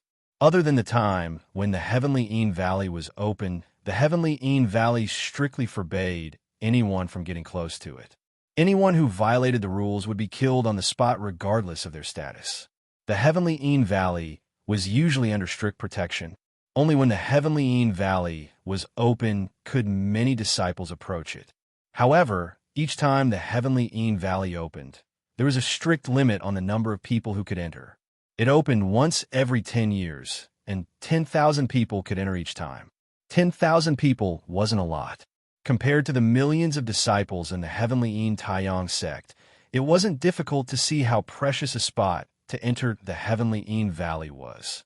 It was no wonder that so many disciples were willing to do anything to obtain a spot to enter the Heavenly Yin Valley.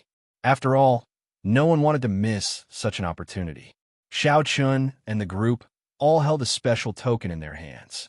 This token was the proof of entry to the Heavenly Yin Valley.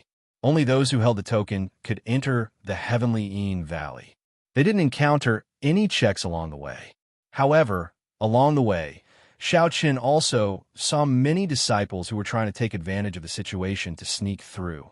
These disciples didn't have a token.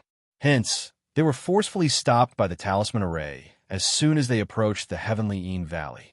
The token could be said to be the key to pass through the talisman array, protecting the heavenly Een Valley. Without the token, it was impossible to even get close to the heavenly Een Valley, let alone enter it. They arrived at the entrance of the heavenly Een Valley. It wasn't a big square, but it was more than enough to accommodate tens of thousands of people. This square wasn't grand.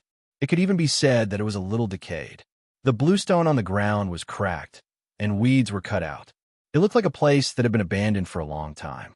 However, this seemingly dilapidated square was where the entrance to the heavenly Een Valley was located. Just as Xiao Chun and the group arrived at the square, thousands of disciples had already gathered. Thousands of disciples had already gathered here.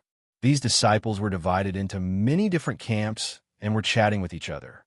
The heavenly Een Taiyang sect was divided into many factions. This could be seen from the scene before them. The disciples of different factions gathered together and guarded against each other. Although they all belonged to the heavenly Een Taiyang sect in name, the competition between them was particularly fierce, especially when it came to a cultivation mystic realm like the heavenly Een Valley. It should be known that the heavenly Eagle Valley was different from ordinary cultivation mystic realms. It wasn't guaranteed that one would obtain benefits after entering the heavenly Een Valley. How much benefits one could obtain in the heavenly Een Valley depended on oneself. Therefore, every time the heavenly Een Valley opened, it meant that there would be fierce competition. The heavenly Een Taiyang sect was obviously willing to see such an effect. Only with competition would there be pressure. With pressure, many disciples would work hard to cultivate. Only in this way could a sect truly maintain its eternal prosperity. Therefore, even though the heavenly Een Taiyang sect's upper echelons knew that there were many factions in the sect, they didn't care at all. In other words, everything that the heavenly Een Taiyang sect had been built by them. It was also something that these experts wanted to see. They didn't greet the others either. After all, everyone belonged to different factions, and no one would be long-winded with them. Xiao Chun and the group naturally belonged to the Sacred Palace faction. However, the Sacred Palace faction was currently very weak in the heavenly Een Taiyang sect. After all, the Sacred Palace had just joined the heavenly Een Taiyang sect, and its foundation was still shallow. After finding an empty corner, Xiao Chun and the group chatted as they quietly waited for the heavenly Een Valley to open. While Xiao Chun and the others were chatting, a commotion suddenly broke out in the crowd. Immediately after, Xiao Chun saw a group of nearly 2,000 people land on the square one after another. Moreover, this group was extremely domineering. Not only did they occupy the best seats as soon as they arrived, they even chased away the surrounding disciples from the other factions. In the face of this group's domineering behavior, many disciples from the other factions had no choice but to swallow their anger. Xiao Chun also learned the identity of this group of disciples from them. These people were disciples from the heavenly Een Taiyang sect's main faction. Among the many factions in the heavenly Een Taiyang sect, the main faction was the strongest and had the largest number of disciples. Therefore, no matter the occasion, the main faction disciples were very domineering, begging for collection, begging for monthly votes, begging for recommendations.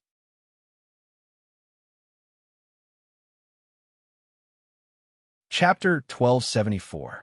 As disciples of the main faction, not only were they the strongest and had the largest number of people, they also had a natural sense of superiority. They had always felt that they were the orthodox disciples of the heavenly Een Taiyang sect. Of course, this was indeed the case. However, it was also because of this that the disciples of the main faction looked down on the disciples of the other factions. Nearly 2,000 people were disciples of the main faction. When the heavenly Een Valley opened, nearly 2,000 disciples of the main faction could enter. On the other hand, the other factions only had a few hundred disciples at most. For example, the Sacred Palace faction only had a dozen people, including Xiao Chun, and this was the result of Yin Yangzi's special care. Bai Qiuyue's figure was among the main faction disciples.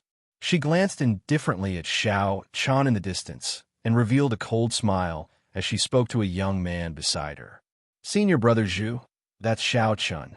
The young man beside Bai Chiyue was the first chosen of the heavenly Yin Taiyang sect, Zhu Mujue.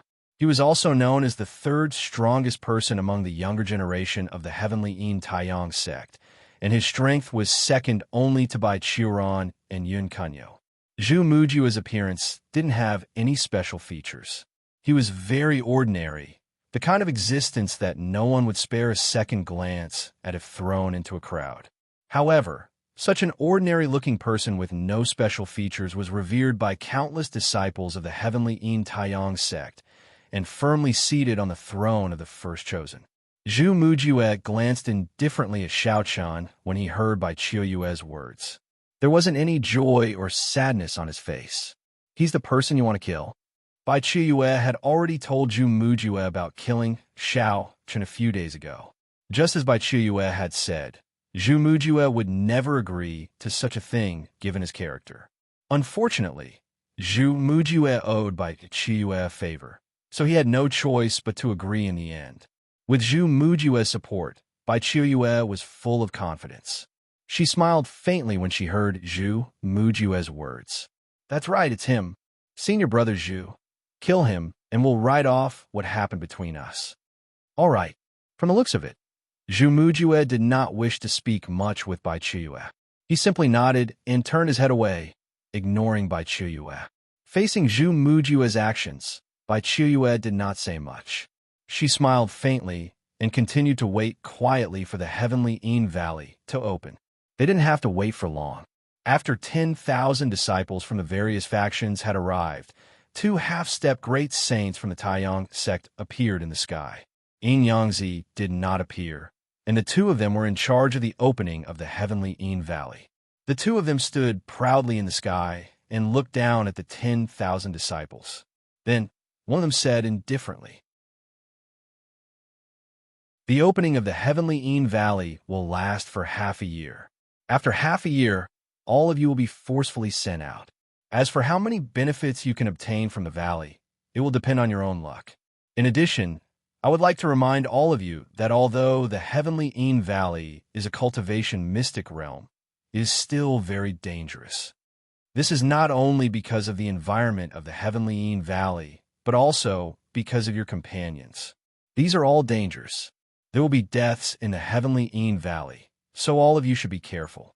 The half-step great saint said slowly. Without waiting for a reply, he took out a token from his chest and threw it into the air. The token flew into the sky and hovered in the sky. At the same time, a huge light door appeared under the token. This light door was the entrance to the heavenly Yin Valley. Gusts of cold wind blew out from it. As the entrance opened, the half-step great saint said, "The entrance is open. All of you can enter now." Since the entrance was already open, the disciples rushed into the heavenly Yin Valley as soon as the half-step great saint finished speaking. Among them, when Bai Qiuran entered the heavenly Yin Valley, she turned her head and glanced at Xiao Chun. The smile on her face widened as if she wanted to tell Xiao Chun that he would definitely die in this trip to the heavenly Yin Valley. Not noticing Bai Qiue's gaze, Xiao Chun and the others followed the crowd and entered the heavenly Yin Valley through the light door. After everyone had entered the heavenly Yin Valley, the light door disappeared and the entrance closed. The token also returned to the half-step great saint stage expert's hand. Once one entered the heavenly Yin Valley, they couldn't leave halfway. They could only wait for half a year before they were forcefully sent out. After entering the heavenly Yin Valley like the others, Xiao Chun and the others passed through the entrance. As soon as Xiao Chun and the others entered the heavenly Yin Valley, he saw the fear on the faces of the surrounding disciples. Bai Qiue and the other main branch disciples blocked Xiao Chun's path. It was obvious that Bai Qiue and the others were waiting for Xiao Chun here. Seeing Xiao Chun and the others appear, Bai Qiue sneered. "Xiao Chun, you really shouldn't have come to the heavenly Yin Valley. If you didn't come, you might have been able to live for a while longer. But that's no longer possible now. Now that they had entered the heavenly Yin Valley, Bai Qiue naturally didn't need to hide her killing intent. There were no Taiyang sect experts here, and even if Yangzi wanted to protect Xiao Chun, he was too far away to do anything in the heavenly Yin Valley. Xiao Chun's expression didn't change much in the face of Bai Qiuyue and the other main branch disciples. Hadn't he already expected this? However, the disciples of the other main branches were whispering among themselves. They're from a sacred palace, right? Why would someone from the main bloodline be interested in him? It looks like the main branch is going to kill them. You don't even know? Let me tell you, it's all because of senior brother Bai Chiron. There were some who didn't know what had happened between the sacred palace and the main faction, but there were soon people who began to explain that everything was because of Bai Chiron. After listening to these people's explanations, the disciples understood the whole story. They looked at Xiao Chun and the others with sympathy in their eyes. It seemed that the sacred palace disciples were really going to die in the heavenly Yin Valley. After offending senior brother Bai Chiron, the sacred palace disciples were no match for him. But compared to the sympathy of the other disciples, Xiao Chun appeared very calm. Xiao Chun didn't panic at all when Bai Qiuyue and the others blocked his path. His expression remained calm as he looked at Bai Qiuyue. You can't wait to make a move already? It looks like your relationship with Bai Chiron isn't shallow. Bai Qiuyue didn't know the relationship between Bai Qiuyue and Bai Chiron, but he didn't hide it. He sneered and replied, My name is Bai Qiuyue, and I'm Bai Chiron's younger brother. My name is Xiao Chun. Remember it well, or you won't even know who killed you when you die.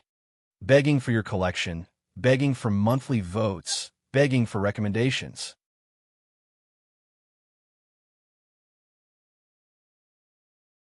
Chapter 1275.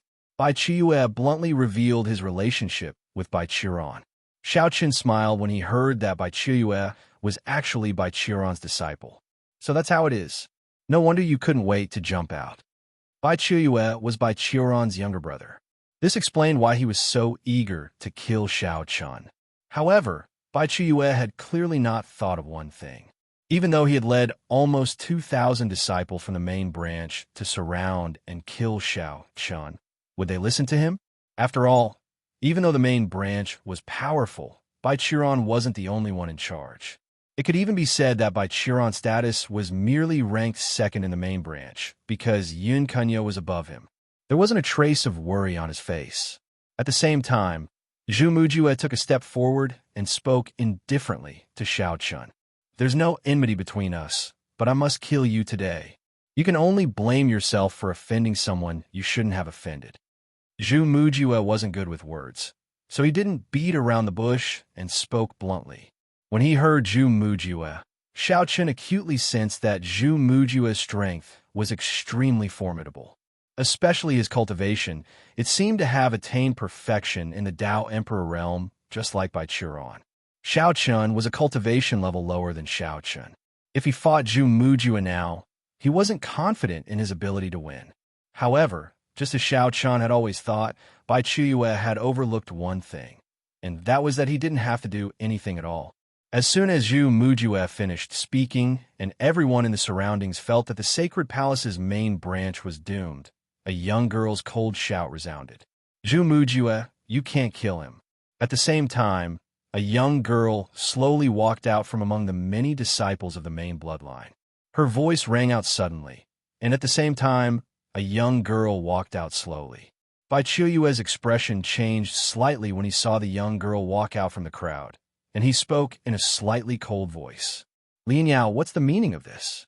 This girl was none other than the second candidate of the heavenly Yin-Yang sect, Lian Yao.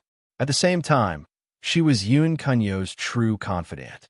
She held an important position in the main branch of the heavenly Yin-Yang sect. At this moment, Lian Yao stood out. Half of the nearly 2,000 main branch disciples stood behind Lian Yao. Clearly, they all supported Lian Yao. Or rather, they were all on Yun Kunyo's side. Yun Kunyo and Bai Chiron were not on the same side.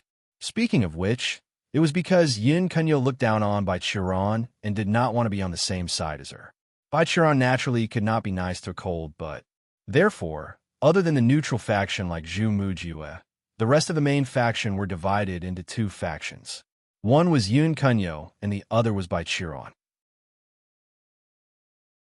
At that moment, along with Lien Yao's appearance, the disciples of the main lineage quickly divided into two camps. Looking at this scene, Xiao Chun revealed a faint smile. He had never been worried before. Even though the sacred palace's strength was naturally no match for so many disciples from the main branch, and even if Xiao Chun and the others were incredibly talented, they had absolutely no chance of winning. However, one should not forget that when Yun Kunyo visited Long Yang and Fengju, she had said that they could look for Lien Yao if they needed help in the Heavenly Yin Valley. In that case, it was obvious that Yun Kunyo intended to help Xiao Chun. Or perhaps she did not want to see Xiao Chun die so quickly in the Heavenly Yin Valley.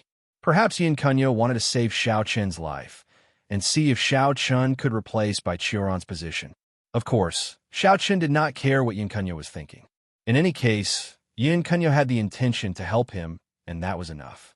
In the face of Bai Qiu's questioning, Lien Yao glanced at the expressionless Xiao Chun before shifting her gaze to Bai Qiu. Nothing much.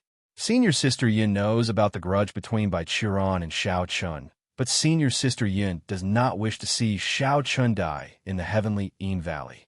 Hence, I am following orders. Does that mean that you are going to stop me? Bai Qiu did not know what Bai Qiu meant. Her face darkened as she spoke coldly. Originally, Bai Qiu had absolute confidence in killing Xiao Chun. Hence, Bai Qiu could not wait to act as soon as the group entered the Heavenly Yin Valley.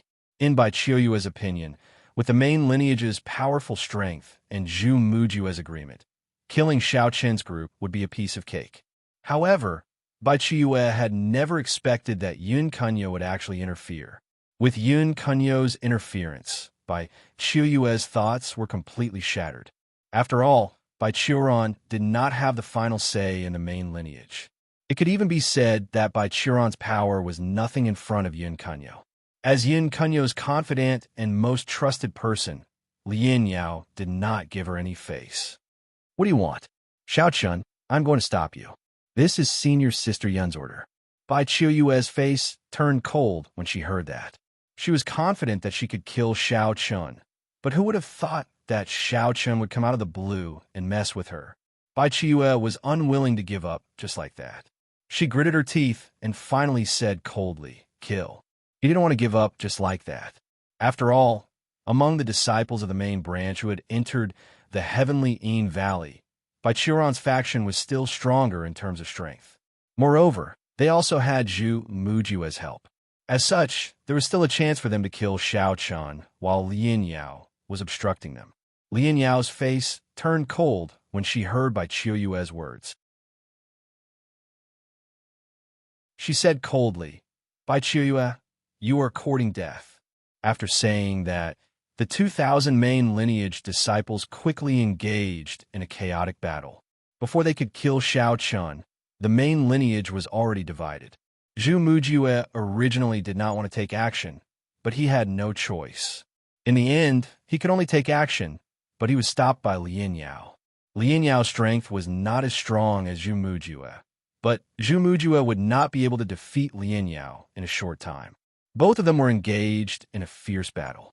Lien Yao shouted at Xiao Chun's group without turning her head. "Why aren't you leaving? What are you waiting for?" Lien Yao did not want to fight to the death with Bai Qiu. She only took action to delay Bai Qiu's group and buy some time for Xiao Chun's group to leave. Upon hearing Lien Yao's words, Xiao Chun cupped his hands and said, "Thank you, Senior Sister Lien Yao." After saying that, Xiao Chun led his group and left. Bai Qiu could do nothing but watch as Xiao Chun's group left. "Please add me to your collection. Please recommend me."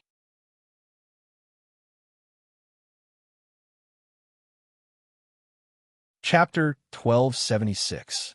From the beginning to the end, Xiao Chun didn't show the slightest hint of panic. After hearing Lien Yao's words, Xiao Chun cupped his hands together and thanked her without any hesitation. Then, he led the Sacred Palace group away. Their footsteps were leisurely, and Xiao Chun and the others didn't look like they were fleeing at all. On the contrary, it looked like they were taking a stroll in a garden. Bai Qiu's face darkened as she watched Xiao Chun leisurely lead the group away. "Xiao Chun, you coward. Don't leave if you have the guts." Seeing Xiao Chun leave without being able to do anything about it made Bai Qiuyue extremely furious, which was why she yelled in anger. However, Xiao Chun completely ignored Bai Qiuyue's angry shout. "Don't leave if you have the guts." What a joke. Do you think this is a street brawl? Since someone had helped him stop Bai Qiuyue and the others, why would Xiao Chun foolishly stay here? Moreover, he clearly knew that the Sacred Palace faction wasn't strong enough to fight Bai Chiron. What else could he be but a fool if he continued to fight? Xiao Chun glanced at Bai Qiuyue in disdain, then ignored her and led the group away. Now wasn't the time to fight to the death with Bai Chiron's faction. Once he made a breakthrough in his cultivation, Xiao Chun would settle everything himself. Moreover, with Xiao Chun gone, he didn't have to worry about Lien Yao's safety at all. Bai Qiuyue's target was him to begin with. Now that he was gone, Bai Qiuyue naturally had no reason to attack. Therefore, Lien Yao would be fine. As such, Xiao Chun could leave without any psychological burden. He could also guess why Yin Kunyo helped him. It might have something to do with Long Yang and Feng Zhu. However, this wasn't something Xiao Chun needed to consider. Moreover, he had already told Long Yang and Feng Zhu that he was going to enter the Heavenly Yin Valley, but they refused to leave and continued to stay at their residence, saying that they wanted to wait for Xiao Chun to come out. There was nothing Xiao Chun could do about it. Putting aside Long Yang, Xiao Chun and the others left under Bai Qiuyue's murderous gaze. Lien Yao waited until Xiao Chun and the others disappeared before she took the initiative to pull some distance away from Zhu Mujue and looked at Bai Qiuyue expressionlessly. "Do you still want to fight?" Lien Yao's meaning was very clear. Now that the people from a sacred palace had left, there was no point in continuing the fight. Upon hearing Lien Yao's words and recalling Xiao Chun's disdainful gaze before he left, Bai Qiuyue's face twisted in anger. She glared fiercely at Lien Yao. After a long while, the murderous aura in Bai Qiuyue's eyes slowly dissipated.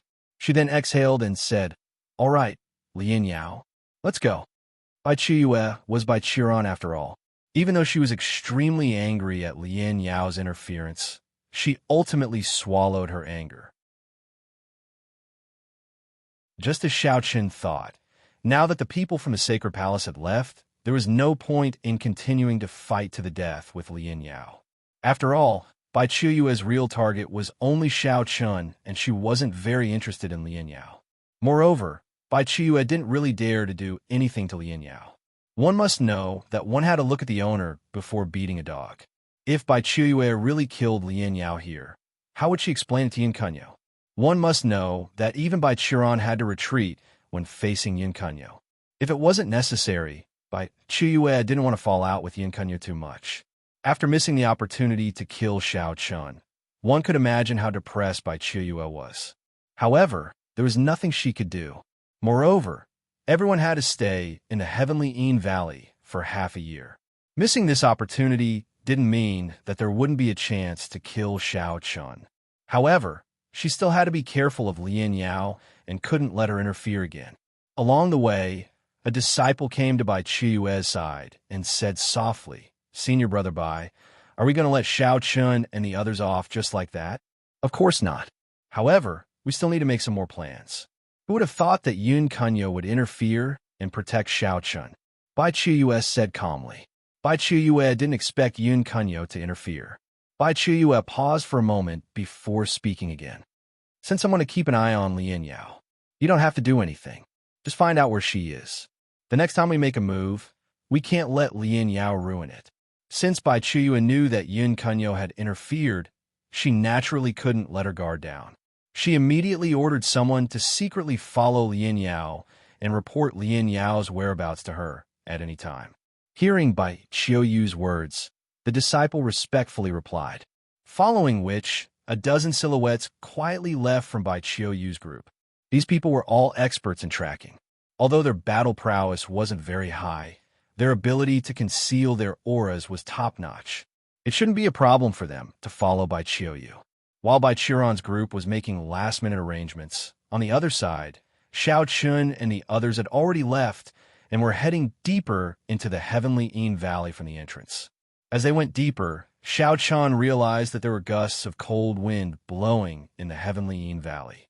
However, unlike the Yin wind on Sunless Mountain, the Yin wind in the heavenly Yin Valley was still cold, but had an extremely heaven-defying effect on cultivators.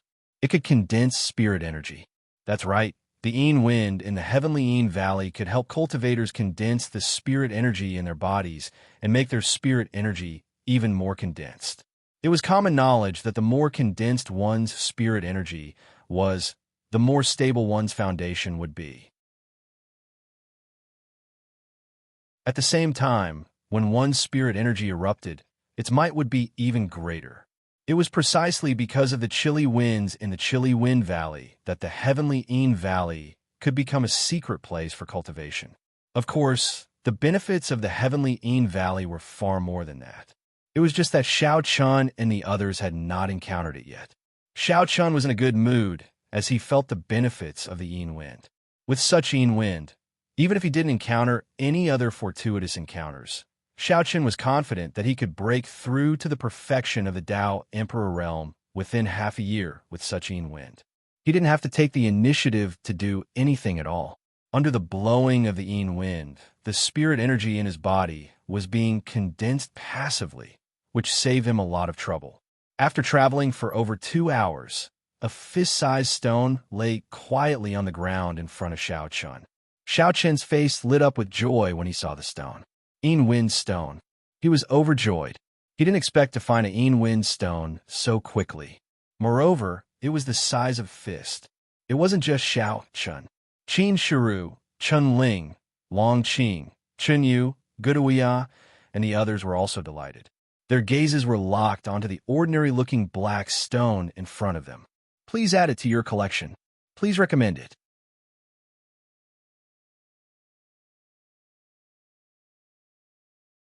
Chapter 1277. Xiao Chun and the others stared at the ordinary-looking stone in front of them. This Yin Wind Stone could be said to be the most precious item in the entire heavenly Yin Valley. It was also the item that all the disciples who entered the heavenly Yin Valley wanted the most. Everyone knew that the entire heavenly Yin Valley was surrounded by Yin wind all year round. The Yin wind was very beneficial to cultivators, but over the years, the Yin wind would slowly condense and eventually turn into a Yin Wind Stone. It took a long time for the Yin Wind Stone to form. In the entire central world, only the heavenly Yin Sun Sect's heavenly Yin Valley could produce Yin Wind Stones. This was why the heavenly Yin Valley was so famous in the central world. For cultivators, the heavenly Yin Valley was very helpful. Just the Yin Wind Stone's tempering effect on cultivators' spiritual energy was at least 10 times better than the Yin Wind Stone in the heavenly Yin Valley. Moreover, this was only one of the uses of the Yin Wind Stone. Using the Yin Wind Stone to cultivate, not only could it temper one's spiritual energy, but it could also help cultivators break through. Its effect was much better than spirit stones and pills. He didn't expect to find a Yin Wind Stone so quickly. After his joy, Xiao Chun walked up to the Yin Wind Stone without hesitation and reached out to grab it. Just as Xiao Chun grabbed the Yin Wind Stone, the sound of wind breaking could be heard from afar. At the same time, an angry roar was heard by Xiao Chun and the others. Put down that Yin Wind Stone. In the heavenly Yin Valley, the Yin Wind Stone was definitely a treasure that everyone wanted to fight for. Therefore, in the past, when the heavenly Yin Valley opened, it could be said that many disciples fought with each other for the Yin Wind Stone. It was not uncommon for disciples to kill each other for the Yin Wind Stone. Xiao Chun turned around in the face of this sudden, angry shout. He saw 40 to 50 disciples wearing the uniforms of the Taiyang sect of Tian Yin flying toward him at high speed. In just a moment, this group of disciples arrived in front of Xiao Chun and the others. They all looked at the Yin Wind Stone in Xiao Chun's hand with a burning gaze.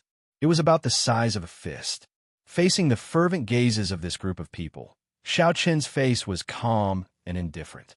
He minded his own business and put the Yin Wind Stone into his storage ring. As the Yin Wind Stone disappeared, this group of people finally recovered.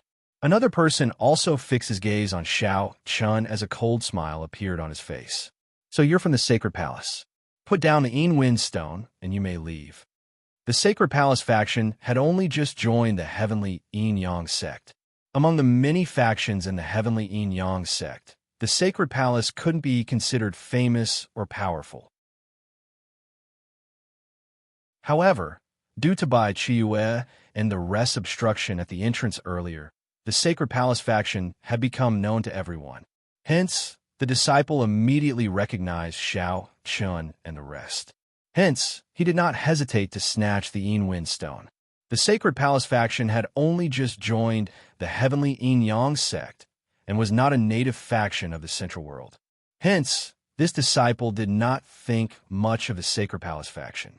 Xiao Chun smiled faintly when he heard the disciple's words. What if I don't hand it over? Since this piece of Yin Wind Stone was already in his pocket, it was simply wishful thinking for him to hand it over. Facing Xiao Chen's indifferent expression, the disciple's face darkened as he spoke. You won't hand it over? Looks like your Sacred Palace faction doesn't know that it's allowed to kill in the Heavenly Yin Valley.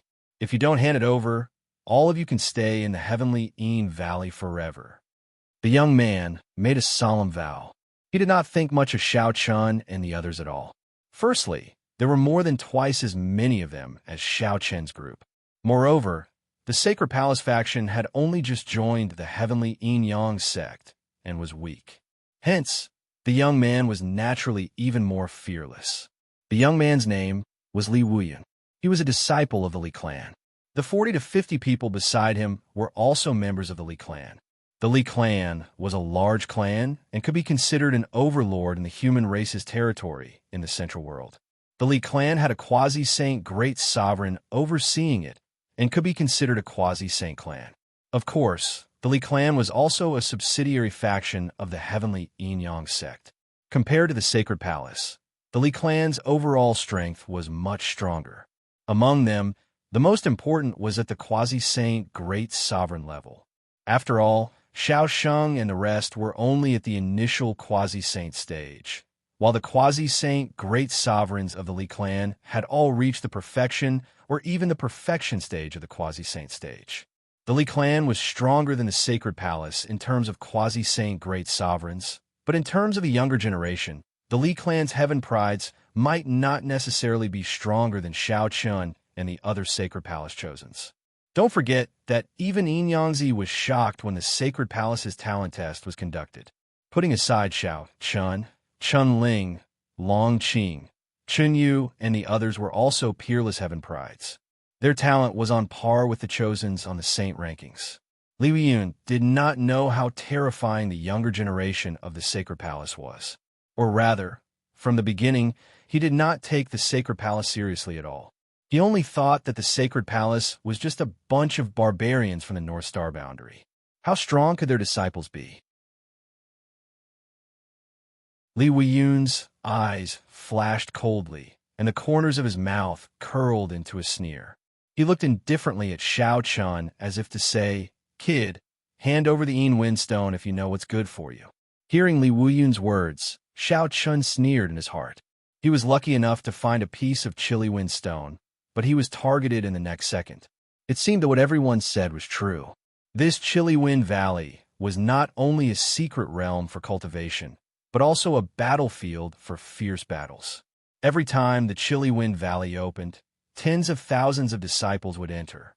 There were many cases of people fighting over the limited amount of Yin Wind stones, and the higher-ups of the Heavenly Yin Taiyang sect did not care at all. In their opinion, such competition was beneficial to the development of the sect. Moreover, since you were weak, you naturally did not have the qualifications to enjoy these treasures. It was better to give them to the stronger disciples. This was more beneficial to the development of the Heavenly Yin Taiyang sect. He knew what the higher-ups of the Heavenly Yin Taiyang sect meant. Those who were strong could obtain the treasures, while those who were not could only stand by and watch. The strong preyed on the weak. This was the law of survival in the Central World, and it was also the law of survival in the Heavenly Yin Taiyang sect. The smile on his face grew even brighter. Since that was the case, there was nothing more to say. Xiao Chun had no intention of handing over the Yin Wind Stone. It's not impossible for you to have the Yin Wind Stone. Make your move. If you could defeat us, the Wind stone will naturally be yours. Begging to be collected, begging to be recommended.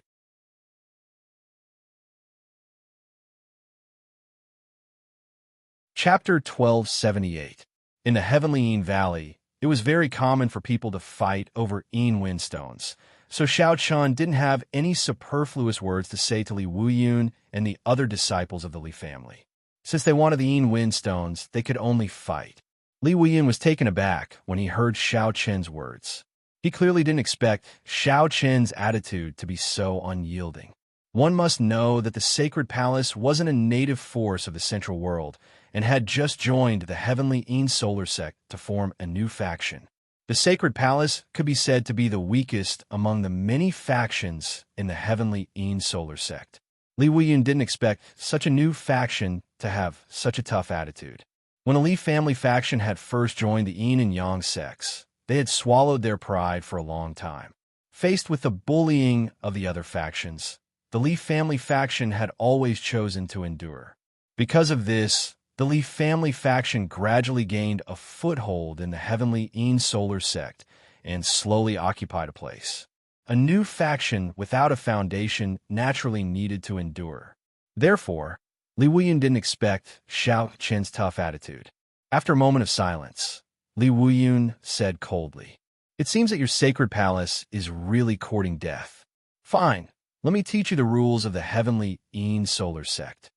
Li Wuyun felt that Xiao Chun and the sacred palace faction were too arrogant and didn't understand the word endure at all. However, how could he know that Xiao Chun and the others weren't the type to swallow their anger? Among the 10 chosens and chosens of the sacred palace, which one of them could swallow their anger? Every one of them could be said to be extremely arrogant. Therefore, even after coming to the central world and the heavenly solar sect, the sacred palace faction still didn't have the habit of swallowing their anger. Xiao Chen's expression didn't change when he heard Li Wuyun's words. "If you want to fight, then come. What's the point of talking so much nonsense? If you beat us, the Wind stones will naturally be yours. You're courting death." Seeing that Xiao Chan still did not know how to restrain himself, Li Wuyun snorted coldly and took the initiative to attack Xiao Chun. Following Li Wuyun's attack, many disciples from the Li clan also attacked. In response, Xiao Chun and the others naturally would not sit still and wait for their deaths. The two factions immediately engaged in a chaotic battle. Xiao Chun was naturally going against Li Wuyun. As the strongest amongst the younger generation of the Li clan, Li Wuyun was a quasi-saint of the Yin and Yang sect. His cultivation had attained perfection in the Tao Emperor realm, and he was at the same level as Xiao Chun. At the same cultivation level, as the leader of the younger generation of the Li family, Li Wuyun's combat strength was indeed inferior. However, he had clearly underestimated Xiao Chun. To be honest, Xiao Chun had never been afraid of anyone at the same cultivation level.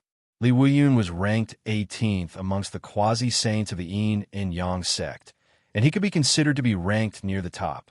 His strength was naturally not weak. Just like Xiao Chun, Li Wuyun was a sword cultivator. As he swung his sword intent at perfection surged out, and the sharp edge of his sword slashed towards Xiao Chun like a bolt of lightning. Xiao Chun didn't act carelessly when facing Li Wuyun's attack. The dustless sword was already in his hand, and he had no intention of dodging at all.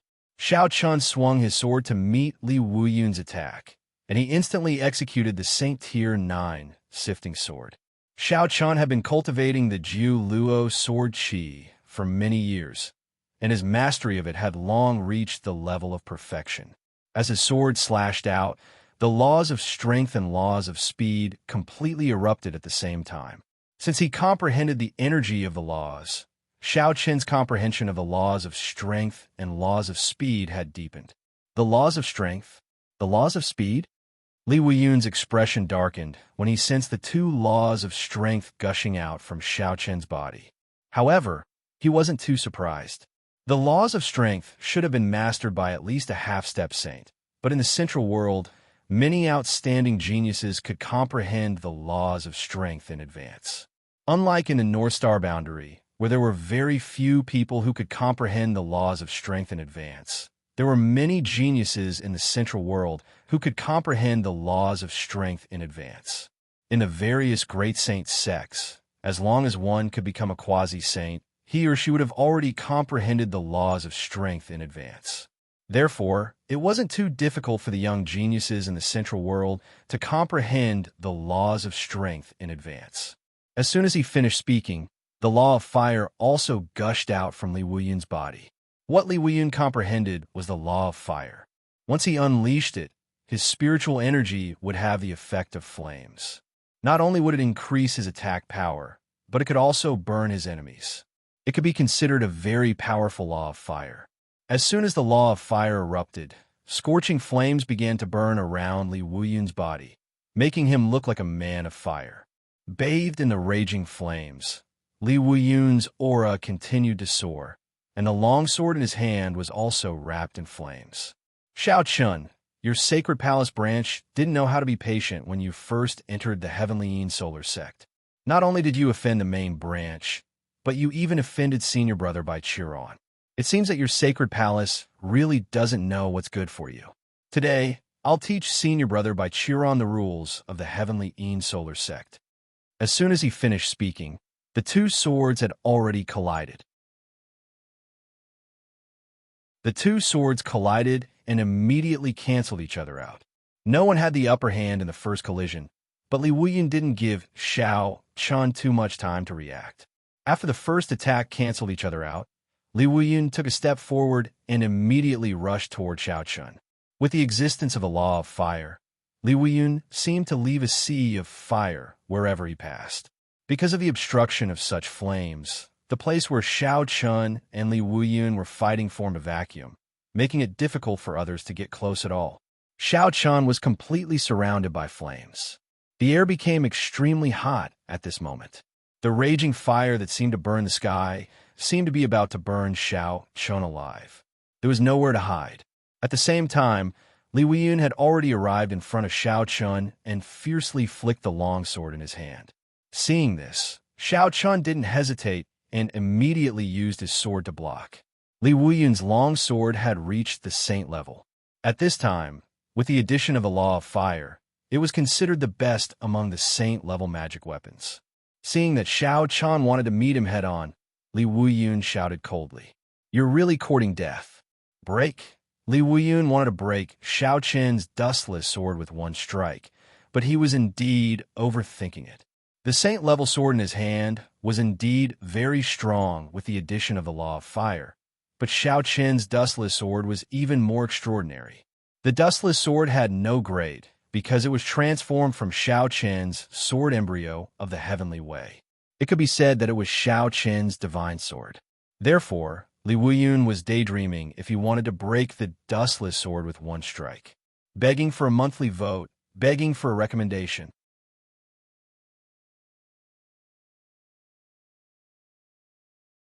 Chapter 1279. Shao Chun's sword collided fiercely, but the scene that Li Wuyun expected did not happen. The dustless sword was not afraid of the sword in his hand at all. After the head-on collision, the dustless sword showed no signs of shattering at all. With the addition of the laws of fire, the sword in Li Wuyun's hand could indeed be said to be extremely sharp. However, compared to the dustless sword, no matter how powerful the sword in Li Wuyun's hand was, it was only an ordinary holy weapon. Even though it had reached the peak level, it was clearly inferior to the dustless sword formed from the heavenly way sword embryo. The dustless sword did not fall into the slightest disadvantage. Li Wuyun was also slightly taken aback by this. Up until now, he had indeed gone all out and no longer held back in the slightest. But even so, Shao Chun still did not fall into a disadvantage, which made Li Wuyun slightly stunned. In Li Wuyun's opinion, Shao Chun and the other disciples of the Sacred Palace should not be too strong. After all, they were not native forces of the Central World, but from the North Star Boundary. In Li Wuyun's opinion, a place like the North Star Boundary was a barbarian land. How could it be compared to a heaven's pride like him, who was born and raised in the Central World? It should be known that the martial Tao of the Central World was definitely much more advanced than that of the North Star Boundary. In such a cultivation environment, even if two people were equally talented, there would definitely be a huge gap in strength in the end. Li Weiyun originally thought that he could easily defeat Xiao Chun, but he did not expect Xiao Chun to be so strong. It was simply shocking. However, what really shocked Li Weiyun was yet to come. After the two had exchanged dozens of moves, Xiao Chun suddenly spoke in a very indifferent tone. If that's all you've got, then this battle should be over.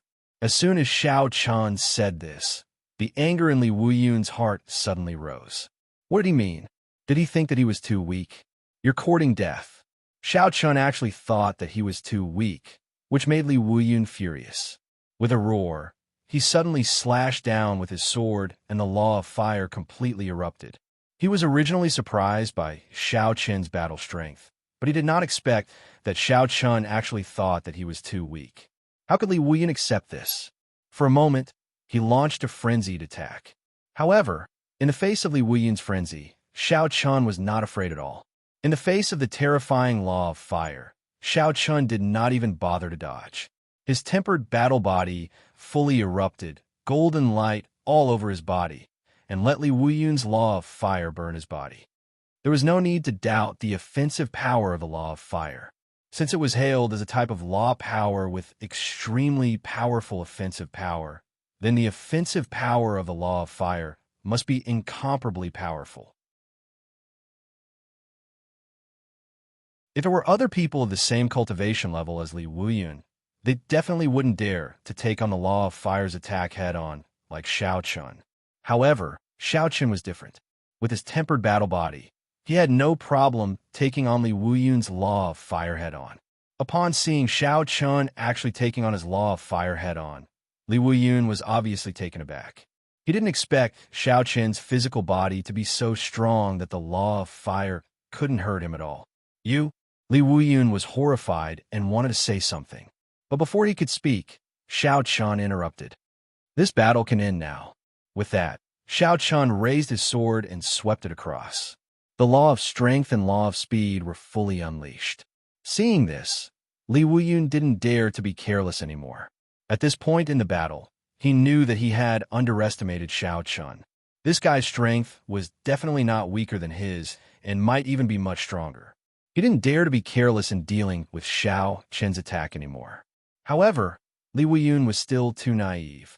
Xiao Chun's sword wasn't a martial technique, but an ability of the heaven's path, sword embryo, spiritual slash. The silent blade easily penetrated Li Weiyun's defense. By the time Li Weiyun reacted, it was already too late. Spiritual attack. In the beginning, he was puzzled as to why Xiao Chun's sword only contained so little power. But soon, Li Weiyun realized that this sword wasn't an ordinary attack at all, but a spiritual attack instead. The tip of the sword silently pierced into Li Weiyun's body. Li Weiyun's heart froze, but before he could finish his words, an intense pain rose from the depths of his soul. Xiao Chun's sword had struck Li Weiyun's soul hard. The pain one had to endure when one's soul was injured was far greater than that of the physical body. That was why even Li Weiyun couldn't help but let out a blood-curdling scream. His soul trembled. Under such excruciating pain, Li Weiyun couldn't hold on any longer and fell straight from the sky. After successfully defeating Li Weiyun, Xiao Chun did not attack again as he watched Li Weiyun fall to the ground. It made no difference to Xiao Chun whether he killed Li Weiyun or not. Moreover, Li Weiyun's soul was injured this time. Even if he was treated with treasures of heaven and earth, it would take a long time for him to recover. He didn't kill Li Weiyun. After Xiao Chun defeated Li Weiyun, Chun Ling, Long Qing, Chun Yu, and the others also revealed their identities one after another. They also fought fiercely with the Li family disciples, but their strength wasn't as strong as Li Weiyun's. On the other hand, they had the advantage in numbers. Chun Ling, Long Qing, and Chun Yu were fighting 1 against 3. Each of them faced at least 2 Li family disciples. But even so, the Sacred Palace group gradually gained the upper hand. At this moment, the outcome of the battle was clear. One by one, the disciples of the Li family were defeated. In less than a quarter of an hour, The dozens of disciples of the Li family who were originally aggressive were all defeated by Xiao Chun and the others. Among them, the one who was most seriously injured was naturally Li Wuyun. It could be said that he took Xiao Chen's spiritual slash head-on without any defense. Although he didn't seem to be injured on the surface, his soul was severely injured and he had already fallen unconscious. The outcome had been decided. Under the horrified gazes of the Li family disciples, Xiao Chun led the group away. The Sacred Palace group didn't kill in this battle and only defeated the Li family disciples. But even so, it was still enough to make the Li family disciples tremble in fear. They watched in horror as Xiao Chun and the others left. Then, two of the disciples who weren't too seriously injured hurriedly came to Li Wuyun. Li Wuyun didn't seem to have any injuries on the surface, but his aura was extremely weak. It was obvious that he was seriously injured. The two disciples immediately shouted in horror, "Quick, save them! Save them!" Anyone could tell that Li Wuyun was in a very bad situation. While calling for help, the two disciples of the Li family were also shocked by Xiao Chen's ruthlessness. It was as if he was about to kill Li Wuyun right there and then. Please add me to your collection. Please recommend me.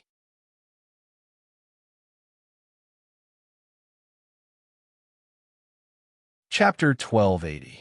Li Wuyun had an extremely high status in the Li family, not only because he was the most talented person in the younger generation of the Li family, but also because he was the only son of the current patriarch of the Li family and the favorite of the several patriarchs of the Li family. It was hard to imagine what the consequences would be if something happened to Li Wuyun in the heavenly Yin Valley and the elders of the Li family found out. As the two disciples cried for help, the other Li family disciples also gathered around Li Wuyun, ignoring their injuries. One of the Li family disciples, who was also a candidate of the heavenly Yin Sun sect like Li Wuyun, frowned as he looked at the unconscious Li Wuyun. After a long while, he gritted his teeth and said, "Damn it, this is a soul attack. The Sacred Palace and Xiao Chun are really ruthless." There were no external injuries, but his soul was severely injured. This was something only a soul attack could do. It was extremely difficult to heal a soul injury, and treasures and pills that could heal the soul were rare, even in the Central World. The disciple had no other choice but to take out a few healing pills and feed them to Li Wuyun. These pills were all at the same grade, but they were not mainly used to heal the soul. They could only be used to save one's life. If they really wanted to heal Li Wuyun's injuries, they would probably have to wait half a year until they left the heavenly Yin Valley.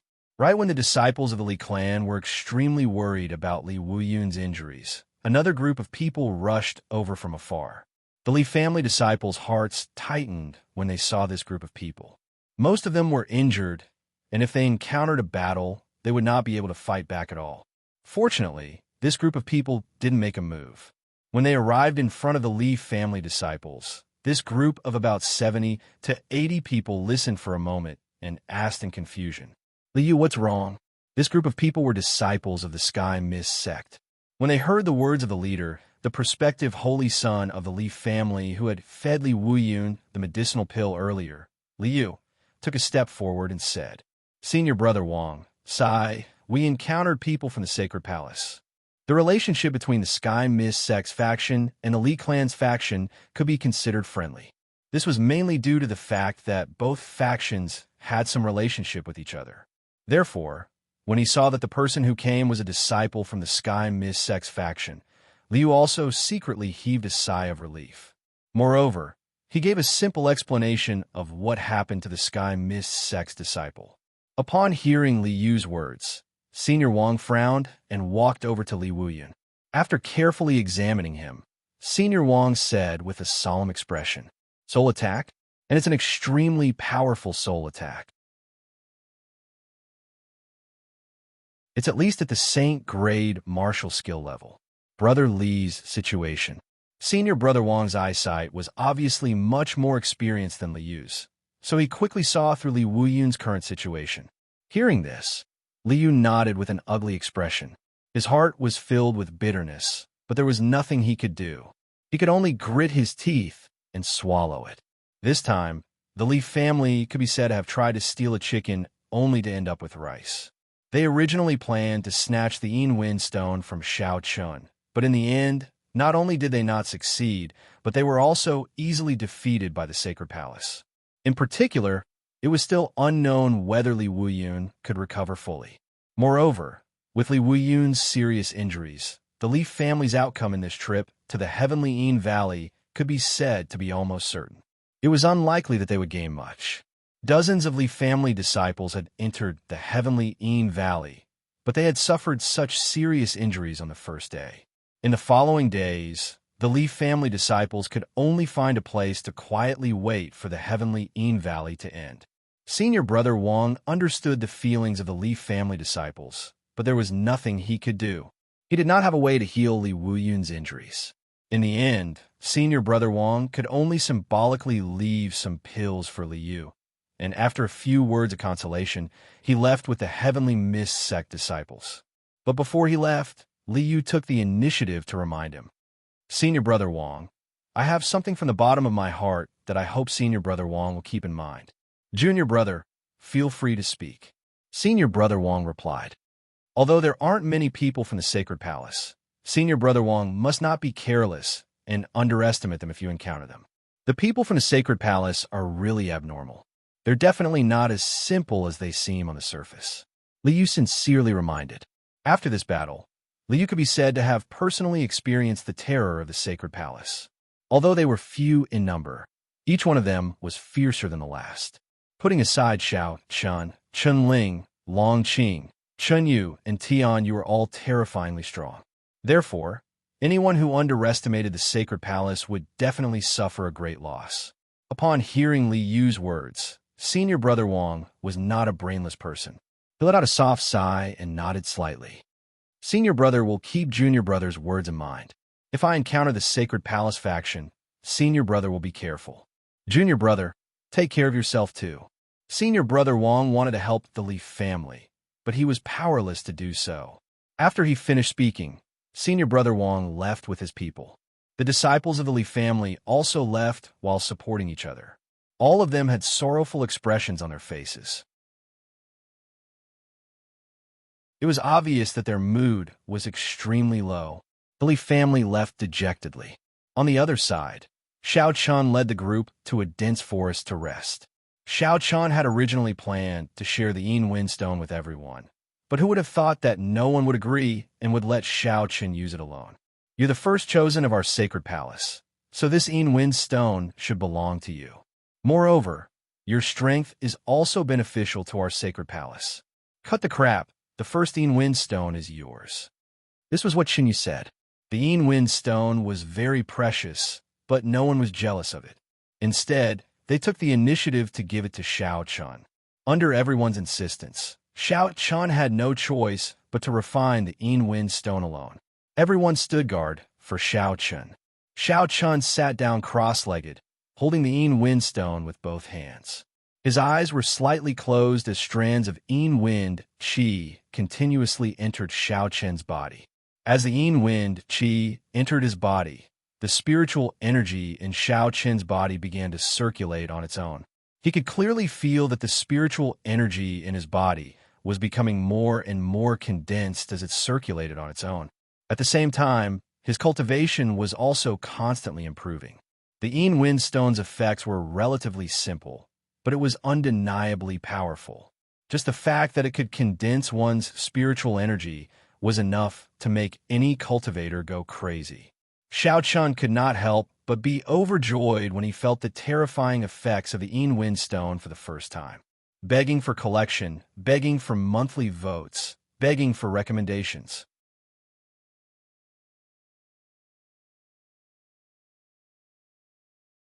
Chapter 1281. It took Shao Chun an entire night to refine the palm-sized Wind Stone in his hand. Because all the energy within it had been completely refined by Shao Chun, the Wind Stone shattered in a very natural manner. A gust of wind blew past, and it was reduced to dust. After he completely refined and absorbed the Wind Stone, Shao Chun was able to clearly sense that his cultivation had improved greatly, and he was even more confident in his heart. So long as he possessed sufficient Wind Stones, he would absolutely be able to break through into the perfection stage of the Tao Emperor realm within half a year of time. At that time, he would possess the ability to go against Baichuan. The perfection of the Tao Emperor realm was the most basic requirement to ascend the hallowed rankings. Even the weakest chosen on the hallowed rankings was at the perfection of the Tao transformation realm. Xiao Chen exhaled softly and slowly opened his eyes. He glanced at Chun Ling, Long Qing, and the others who were still protecting him, and revealed a faint smile. Let's go. These Yin Wind stones are really treasures. I can't be the only one benefiting from them, right?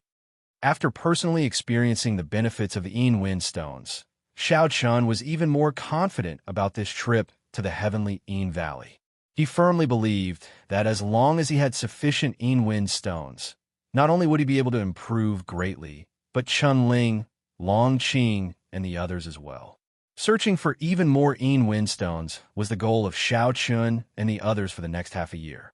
If they were lucky, Xiao Chun believed that the Sacred Palace's strength would probably improve greatly in half a year. Everyone smiled when they heard Xiao Chen's words, and then they continued on their way. Searching for Yin Wind stones in the heavenly Yin Valley wasn't difficult, but it wasn't easy either. It depended on two things. One was luck, and the other was strength. After all, there were too many monks and too little porridge. Those who were lucky could discover Yin Wind stones, while those who were strong could seize them. In short, strength and luck were equally important in how much one could obtain. The heavenly Yin Valley wasn't small, so after half a month passed, Xiao Chun and the others naturally obtained some gains. Moreover, they seized some Yin Wind stones from the disciples of the other sects during this period of time. Of course, Xiao Chun and the others fought against some weaker sections. With the current strength of the Sacred Palace, they were still slightly inferior to those stronger sections. So, Xiao Chun naturally wouldn't foolishly send himself to them when he knew he wasn't a match for them. Their gains during this half a month of time were considerable. At the very least, each of them obtained at least 2 Yin Wind stones.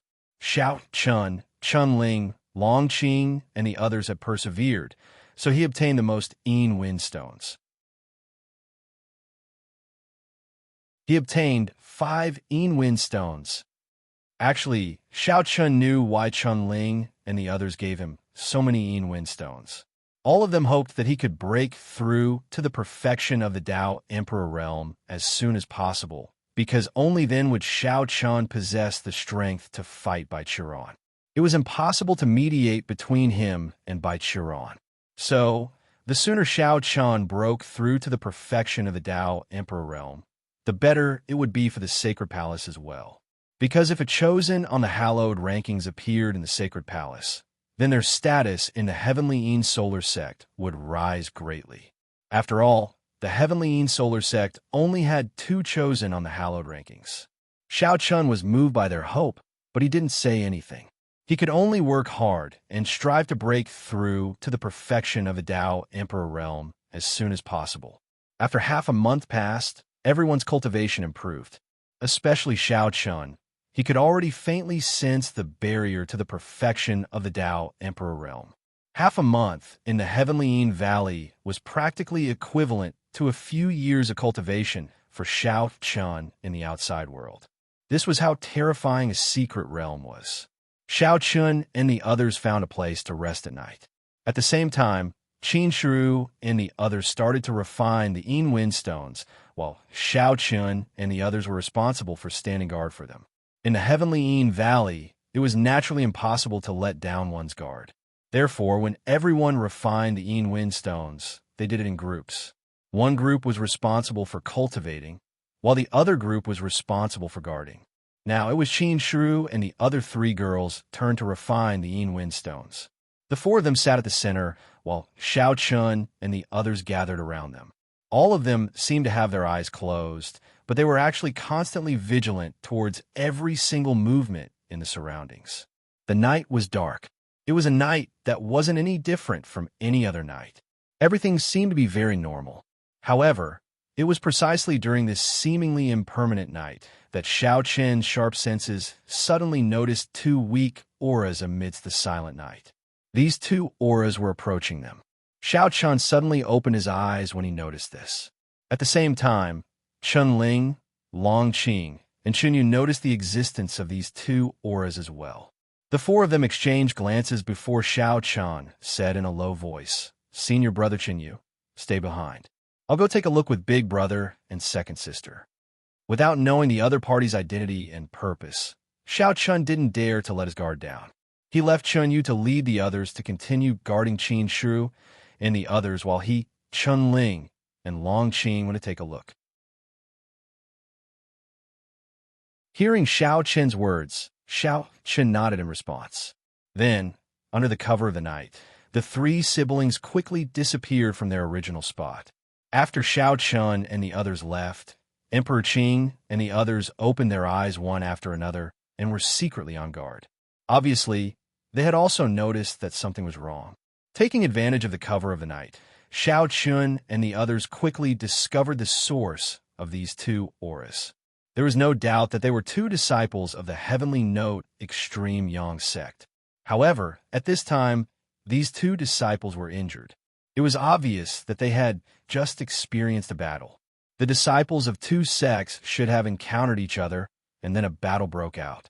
The sects that these two disciples belonged to were defeated, so they had no choice but to escape and inadvertently barge into the place where Xiao Chun and the others were. The cultivation of these two disciples wasn't high to begin with.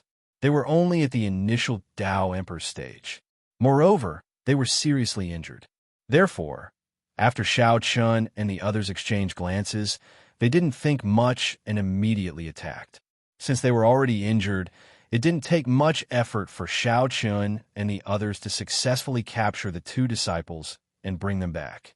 Seeing Xiao Chun and the others return with the two injured disciples, Chun Yu and the others secretly heaved a sigh of relief. It seemed that there wasn't any danger. Continue to cultivate. It'll be fine. Glancing at Qin Shu and the others who were also alarmed, Xiao Chun indicated that the four girls didn't have to worry and continued to cultivate. After saying that, Xiao Chun came to the two disciples and asked indifferently, "Which sect do you belong to? Why are you seriously injured?" Xiao Chun had already guessed what had happened to these two disciples, but he still wanted to ask clearly. After all, in the Heavenly Yin Valley, the various sects were actually in a competitive relationship with each other, begging for collection, begging for monthly votes, begging for recommendations.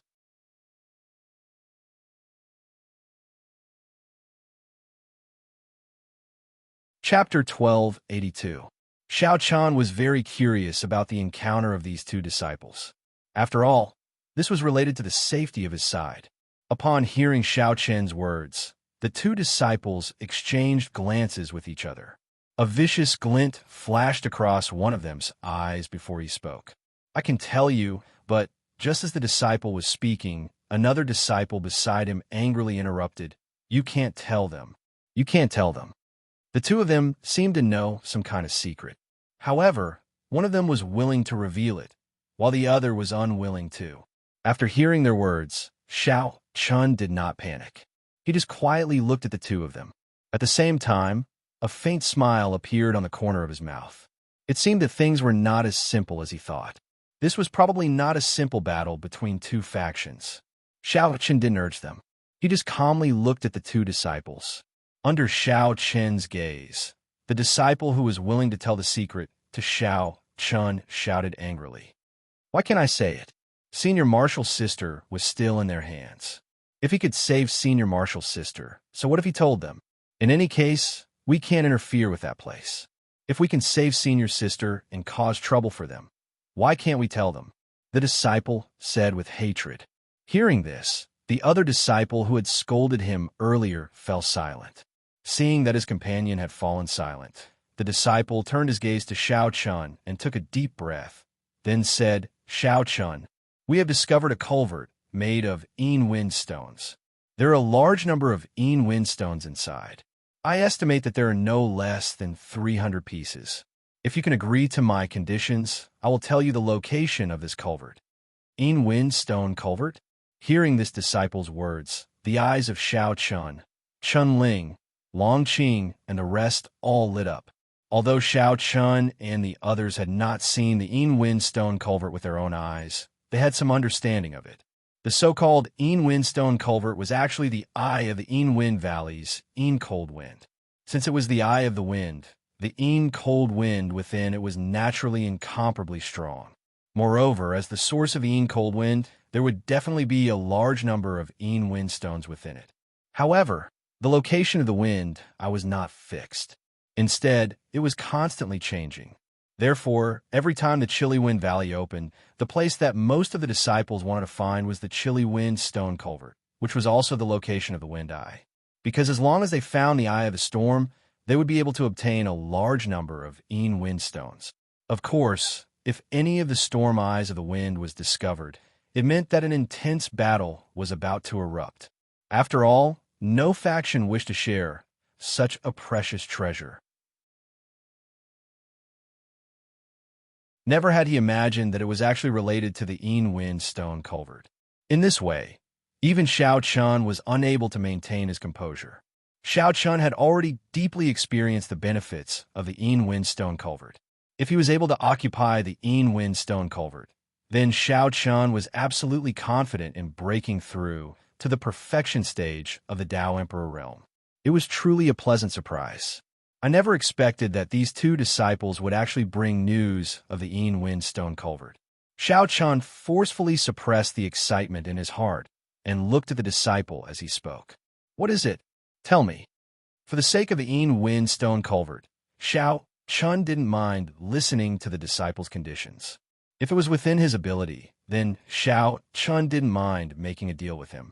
The disciple didn't conceal anything when he heard Xiao Chun, and he immediately told Xiao Chun everything. Xiao Chun found out from this disciple that he was called Yu Linjiang, and his companion was called Wu Fengzi. Both of them were disciples from Ming Yue's pavilion. Originally, they were searching for the Een Wind Stone within Heavenly Een Valley, and they hadn't encountered any danger during this half a month of time. However, just a day ago, their group had arrived at a nearby gorge. Originally, they thought that it was an extremely ordinary search. However, during the process of searching for the Een Wind Stone in the gorge, they'd actually unintentionally noticed the eye of a storm, Een Wind Stone Culvert. This discovery naturally caused all the disciples from Ming Yue's pavilion to be extremely excited. The meaning of a storm and an Een Wind Stone Culvert was naturally self-evident. They originally thought that it was the luck of Ming Yue's pavilion, but who would have imagined that after this great joy, disaster would descend? It was also by chance that another group called the Blackstone Sect had entered the gorge, and they quickly noticed the eye of the storm and the Een Wind Stone Culvert. The Een Wind Stone Culvert was a place that all the factions would fight to the death for. Unsurprisingly, the disciples of the Blackstone Sect had made their move. Within the Heavenly Een Sun Sect, apart from the main faction, there were 5 other factions that were second only to the main faction in strength. They were called the 5 Great Factions by the disciples because of their strength. The Blackstone Sect was one of the 5 Great Factions. As one of the 5 Great Factions, the disciples of Ming Yue's pavilion were naturally no match for the Blackstone Sect. In the end, as expected, Ming Yue's pavilion suffered a crushing defeat, and the leader of Ming Yue's pavilion was captured by the other side. As for Yu Linjiang and Wu Fengzi, they were lucky enough to escape under the cover of their companions. Yu Linjiang's request was very simple, and that was to rescue the first senior sister of Ming Yue's pavilion. As long as they could rescue the first senior sister of Ming Yue's pavilion, Yu Linjiang would tell Xiao Chun the location of the Een Wind Stone Culvert. Hearing Yu Linjiang's words, Xiao Chun agreed without much hesitation. First of all, it was impossible for Xiao Chun to give up on the stone culvert of the Een Wind, even if his opponents were likely to be from the Blackstone Sect, one of the 5 major sections. Furthermore, they might not be the only sect. After all, the stone culvert of the Een Wind had already been discovered, which would naturally attract people from other sections. Even so, Xiao Chun had to fight for it. As for the result, it was another story. After all, wealth came from danger. If you didn't try, how would you know the result? If he couldn't give up on the Een Wind Stone Culvert, he would naturally become enemies with the Blackstone Sect. However, rescuing the first senior sister of Ming Yue's pavilion was not in conflict, so Xiao Chen agreed without much hesitation. Looking at Yulinjiang, Xiao Chen said, I agree. Tell me the location of the Yin stone culvert. Xiao Chen nodded. Yulinjiang didn't play any tricks and immediately gave him an address. Hearing this, Xiao Chen nodded. Seeing this, Yulinjiang and Wu Fengze also stood up. Yulinjiang cupped his hands and said to Xiao Chen, in that case, we'll have to trouble senior brother. We won't disturb you any longer. I hope senior brother can keep your promise and rescue our first senior sister. Yulinjiang and Wu Fengze immediately wanted to leave, but Emperor Qing said coldly, why are you in such a hurry to leave? How do we know if the address you two gave us is real? Please add it to your collection. Monthly vote. Recommended.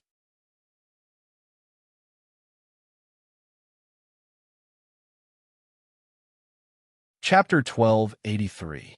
Yulinjiang and Wu Fengze were about to leave, but Emperor Qing clearly had no intention of letting them go so easily. In fact, this was normal. After all, there was no evidence for what they said. Who knew if the address was real or not? Therefore, according to Emperor Qing's intention, they would naturally bring the two of them to the Yin stone culvert.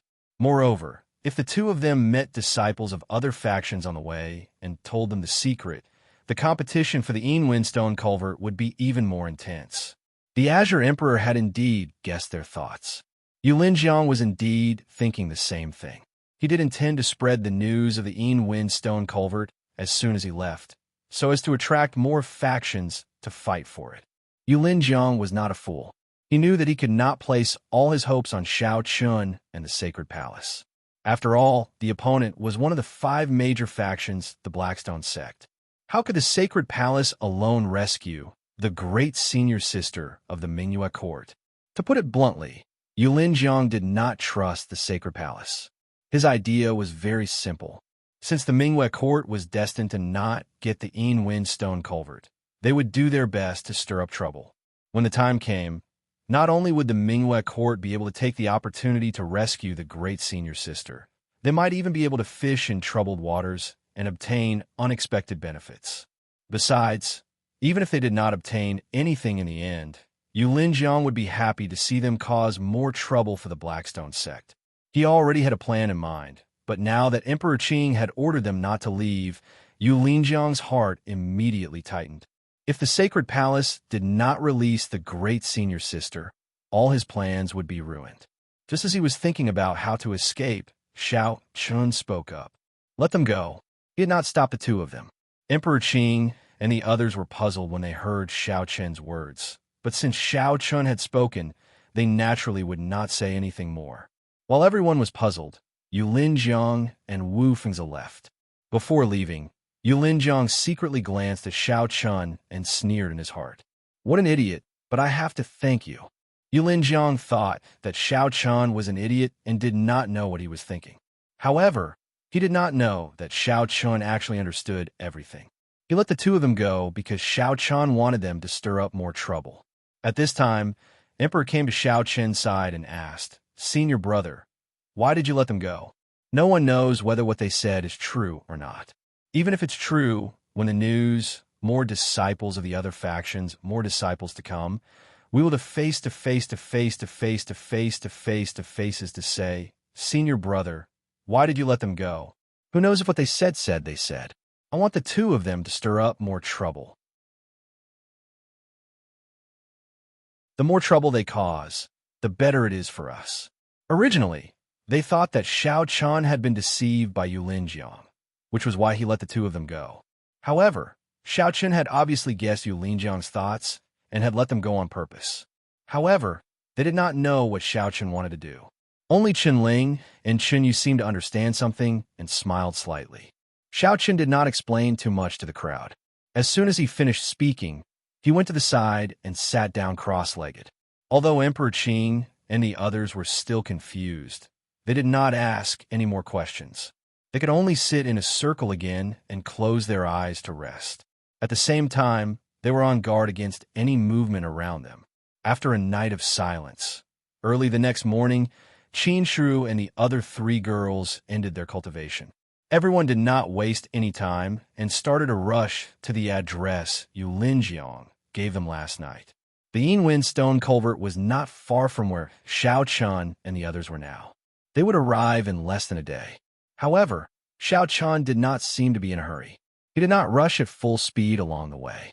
On the contrary, Xiao Chun even instructed everyone to carefully hide their tracks. It was fine if they were slow, but they could not be discovered by the disciples of the Blackstone sect. Just like that, everyone hid their tracks along the way. As a result, their speed naturally could not be fast. It took an entire day and night for them to arrive at the location of the Yinwen stone culvert on the morning of the second day. The Yinwen stone culvert was located in the depths of a valley. It was surrounded by dense forests and towering mountain peaks on both sides. The geographical location was extremely easy to hide. Faced with such a geographical environment, Xiao Chun led the disciples to hide in the dense forest of the mountain stream. Moreover, they could see the entrance of the Yinwen stone culvert from here. They did not act rashly. Xiao Chun and the others hid. At the same time, when they arrived, they saw the disciples of the Blackstone sect. There were at least 500 people, and just for what they could see, there were no less than 5 prospective chosen saints. With such numbers and such strength, they were indeed worthy of being one of the 5 great factions of the Yin and Yang sects. Looking at the scene before him, Emperor Qing seemed to understand something. He looked at Xiao Chun with admiration. "Senior brother, I understand what you meant the day before." Emperor Qing and the others were still filled with doubts when Xiao Chun released Yulinjiang and Wu Fengzi the night before.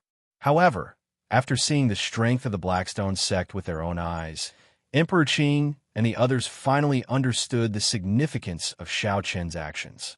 Xiao Chun smiled faintly when he heard Emperor Qing's words. Our sacred palace's foundation is still shallow, after all. Moreover, there are too few people this time. Although we don't fear anyone, we naturally can't do something that's courting death. At present, we still don't have the qualifications to fight head-on with the Blackstone sect. Therefore, it's impossible to monopolize this Yinwen stone culvert. Since we don't have the ability to monopolize it, we can only share it with others. This way, we may even gain some benefits. Therefore, I need Yulinjiang and Wu Fengzi to stir up this pool of water. The more muddied, the better. Xiao Chun was a very confident person, but he was never arrogant. Therefore, after hearing this news, Xiao Chun immediately knew that the sacred palace alone would definitely not be able to handle such a big bet. If that was the case, they would naturally need help. Just imagine what would happen if the people from the other factions learned about the Yinwen stone culvert from Yulinjiang and Wu Fengzi. They would definitely rush over as soon as possible. What would the result be if these factions rushed over? The disciples of the various factions would fight for supremacy over the Yinwen stone culvert. As such, they naturally had to join forces to defeat the strongest faction first. Otherwise, no one would be able to gain anything. Therefore, if the disciples of the other factions rushed over, not only would they not be a threat to the sacred palace, they would even be helping the sacred palace. Seeking collection, seeking monthly votes, seeking recommendations.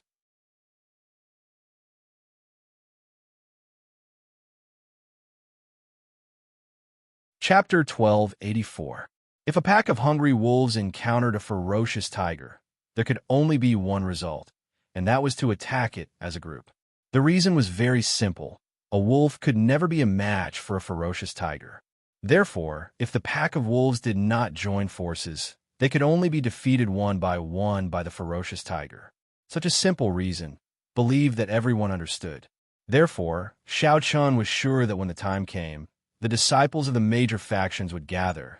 Then the relatively weaker factions, which had a huge gap with the Blackstone sect, would definitely join forces.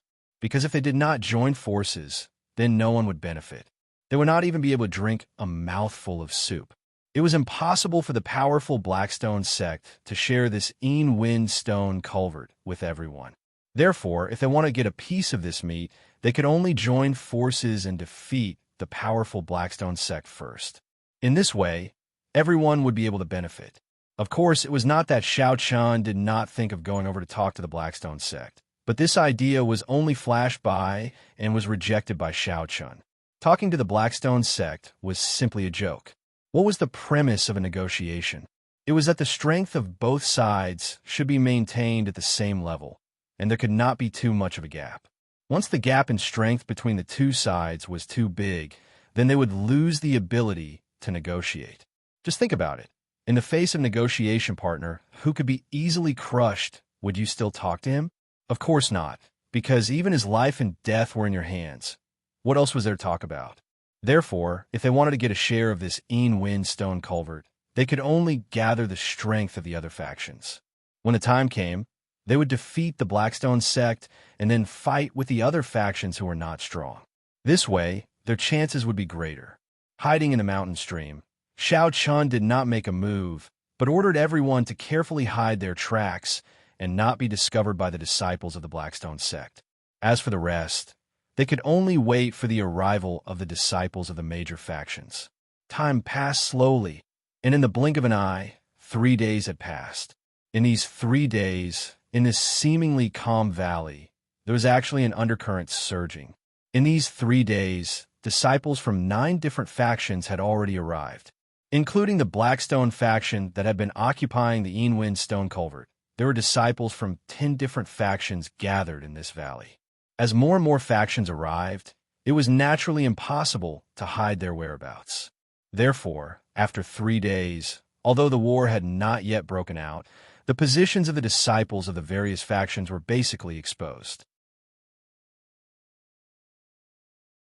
Everyone knew where the other party was, how many people they had, and how strong they were. Of course, the disciples of the Blackstone sect were aware of this. Since yesterday, the disciples of the Blackstone sect had stopped exploring the cave and refining the Wind stones. Originally, after occupying this culvert, the disciples of the Blackstone sect had begun to refine the Wind stones in batches. However, from yesterday onwards, these actions had all stopped. Hundreds of disciples of the Blackstone sect were on guard, facing the disciples of the other 9 sections. The atmosphere was a little tense, and Shao Chun and the others did not bother to hide. Instead, they swaggered around a mountain stream and stared at the disciples of the Blackstone sect from afar. According to Shao Chun's prediction, it was about time. The disciples of the 9 sects would most likely choose to join forces in the next 1 or 2 days. When that time came, it would be time for them to start a war with the Blackstone sect. This was not far from what Shao Chun had expected, but there were still people who came to invite Shao Chun to the 100 Spirits sect's encampment to discuss the matter of the alliance. Shao Chun had heard a little about the 100 Spirits sect. Among the various factions of the Taiyang sect, the 100 Spirits sect could be considered as the 3rd echelon faction. The 1st echelon was naturally the main faction, while the 2nd echelon was the Blackstone sect and the other 4 major factions. The 100 Spirits sect was in the 3rd echelon, and their strength could be considered above average. However, the disciple sent by the 100 Spirits sect was extremely arrogant, as if he did not think much of the Sacred Palace faction. Perhaps in his opinion, the Sacred Palace faction did not have the qualifications to participate in this alliance, and it did not matter whether the Sacred Palace faction was present or not. In fact, Shao Chun did not know that the reason the 100 Spirits sect had invited the Sacred Palace faction was entirely because of Senior Brother Wong, the leader of the Sky Mist sect faction. If Senior Brother Wong had not strongly advocated for the Sacred Palace faction, the disciples of the 100 Spirits sect and the other factions would not have come to invite the Sacred Palace faction. The disciple of the 100 Spirits sect was extremely arrogant when he saw the disciple in the temporary tent. Even in front of Shao Chun, this disciple still had his head held high. "You're the leader of the Sacred Palace faction? Our senior brother Chun has invited all the senior brothers of the major factions to a banquet tonight. You should come as well."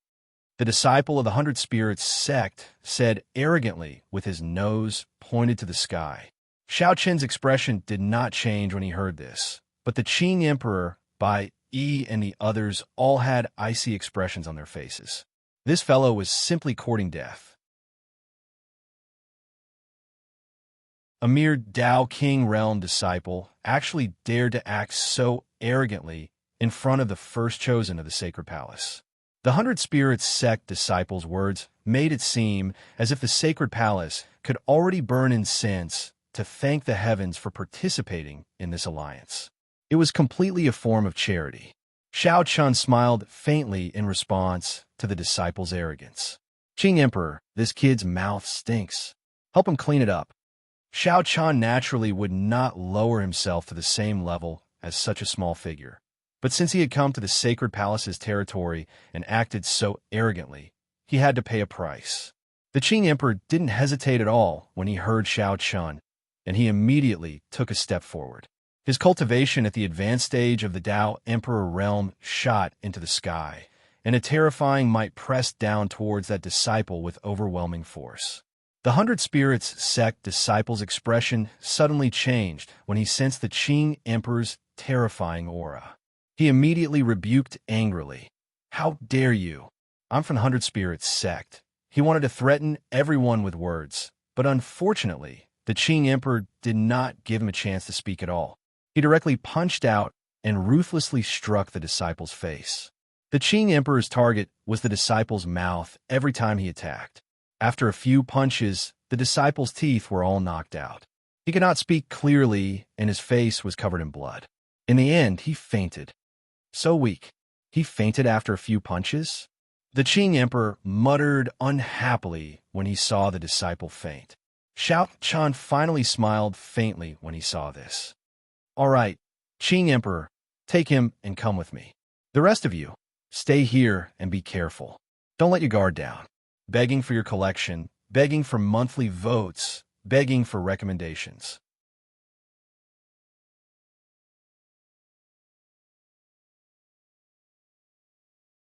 Chapter 1285. Shao Chun headed towards the 100 Spirits sect's encampment with only the Qing Emperor.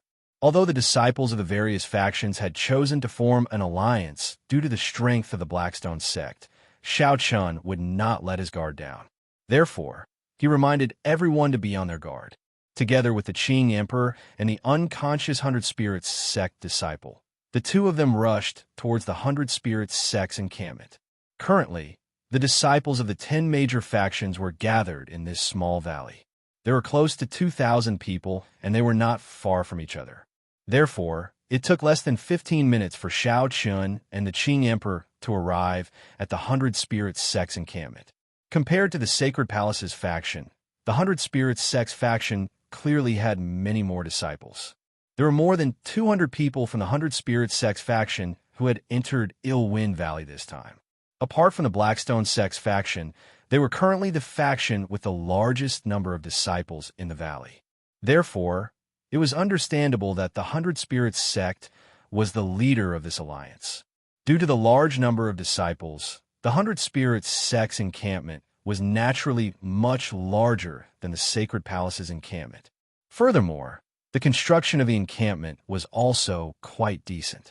Not only were there simple tents, but the disciples of the 100 Spirits sect had even specially built a simple wooden house for tonight's alliance. Furthermore, the 100 Spirits sect had arranged for disciples to guard the encampment in case the Blackstone sect's faction suddenly launched a sneak attack. Sometimes, there were advantages to having more people. Just like now, the Sacred Palace's encampment was a little shabby compared to the 100 Spirits sect's encampment. Of course, this was also because there were too few people in the Sacred Palace's encampment. There were only a dozen or so people in the Sacred Palace's encampment. As such, there was no need to make the encampment as formal as the 100 Spirits sect's encampment. Just as Shao Chun and the Qing Emperor reached the entrance of the encampment, two disciples of the 100 Spirits sect appeared from the darkness and blocked Shao Chun and the Qing Emperor's path. These two disciples were only ordinary disciples of the 100 Spirits sect. They were not core figures, and their cultivation was only at the Tao King realm. However, it was these two ordinary disciples who were facing Shao Chun and the Emperor Qing with the same arrogant look on their faces as the previous disciple. One of them even said coldly, "Someone from the Sacred Palace? Show me your identity token." The 100 Spirits sect had taken the initiative to invite Shao Chun over.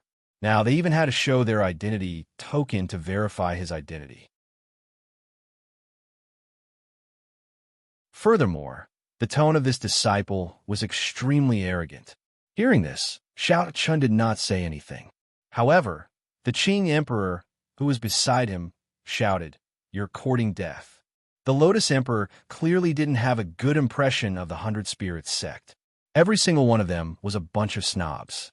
How dare a mere Tao King act so arrogantly before him? He had no intention of stopping the Lotus Emperor. As soon as he finished speaking, the Lotus Emperor grabbed the unconscious Hundred Spirits sect disciple with one hand and punched out with the other. They had never expected the Lotus Emperor to attack without saying anything. How could these two Tao King Realm disciples be a match for the Lotus Emperor's punch? A miserable cry rang out. One of them was unable to put up any resistance and was hit in the face by the Lotus Emperor's punch. Blood splattered and his nose was shattered. Blood mixed with saliva spurted out. The Lotus Emperor had injured this disciple with a single punch. However, this was clearly not the end.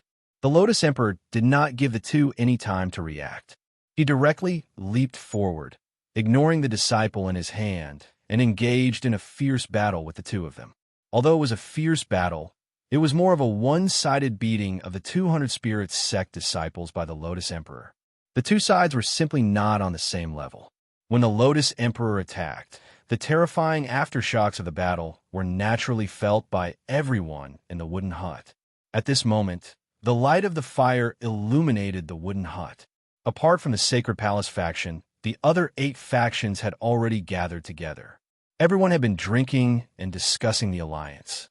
As one of the initiators, the 100 Spirits sect's leading disciple, Brother Mu, was currently sitting at the head of the table.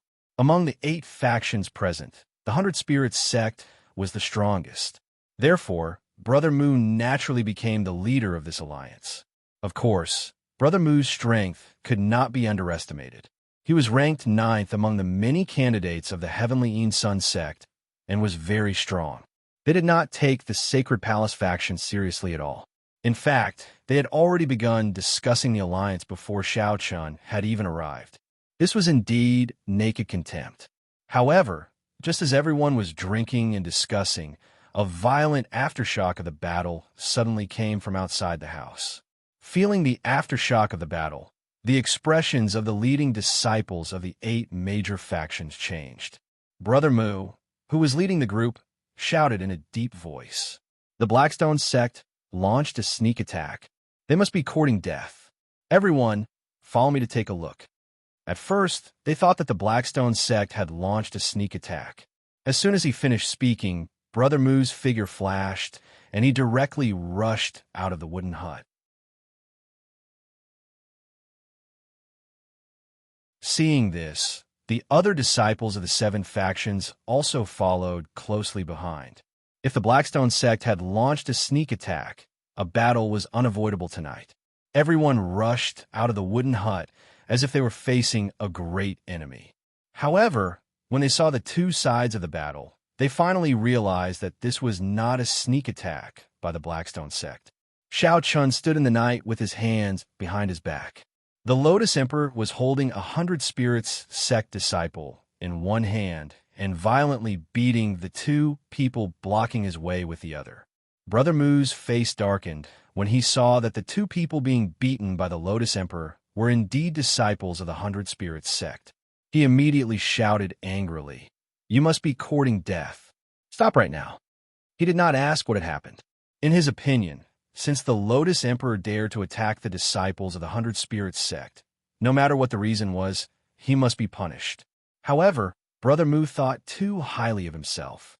The Lotus Emperor completely ignored his angry shout, and his attacks did not decrease. On the contrary, they became even more ferocious. Soon, the 2 disciples were beaten to the point that they could not get up. Seeing that the Lotus Emperor completely ignored him and that there were disciples of the other factions around, Brother Mu only felt embarrassed. He no longer hesitated and immediately attacked the Lotus Emperor as he shouted coldly, "I said stop. Didn't you hear me?" As he spoke, Brother Mu had already struck out with his palm. However, just as Brother Mu's palm was about to hit the Lotus Emperor, a figure suddenly appeared and blocked Brother Mu's path. At the same time, The figure also struck out with his palm and did not dodge. Then the two palms collided violently in the air. With a muffled bang, smoke and dust flew everywhere. Begging for collection, begging for monthly votes, begging for recommendations.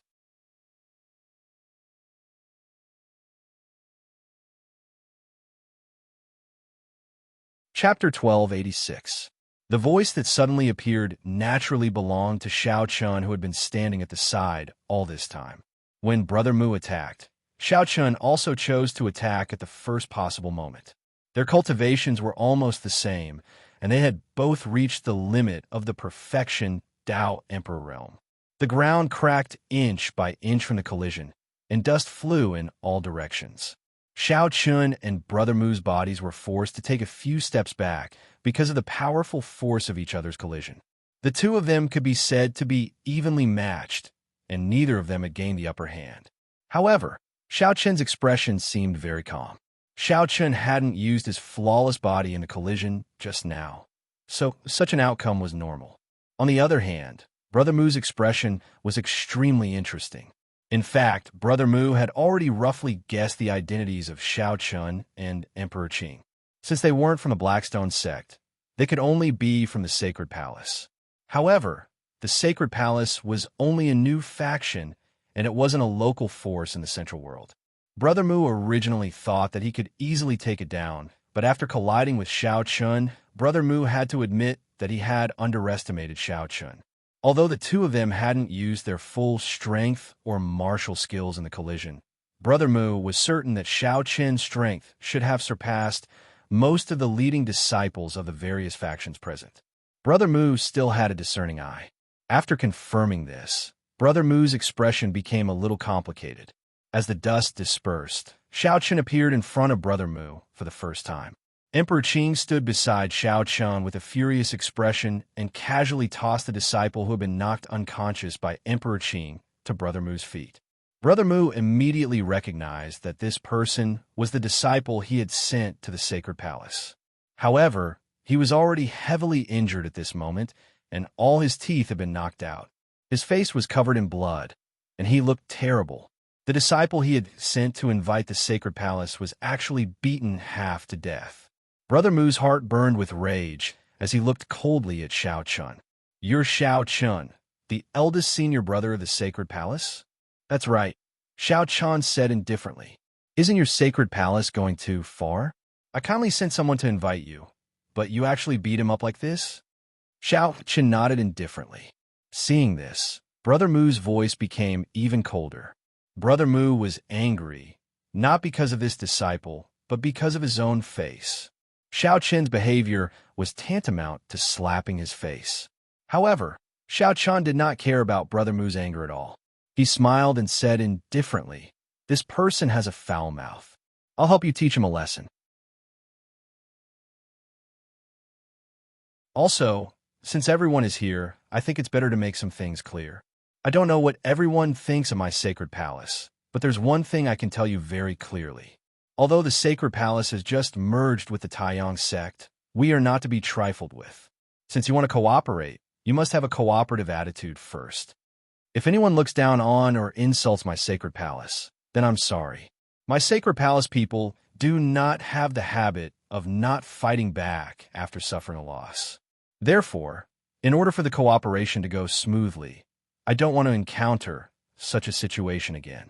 Don't you agree, Senior Brother Mu? With that, Xiao Chun finally locked his gaze on Brother Mu. Obviously, his words were more for the disciples of the 100 Spirits sect to hear. Brother Mu's face turned even uglier when he heard this. At first glance, Xiao Chun's words did not seem to mean anything, but the meaning behind them could not be clearer. So what if the 100 Spirits sect was strong?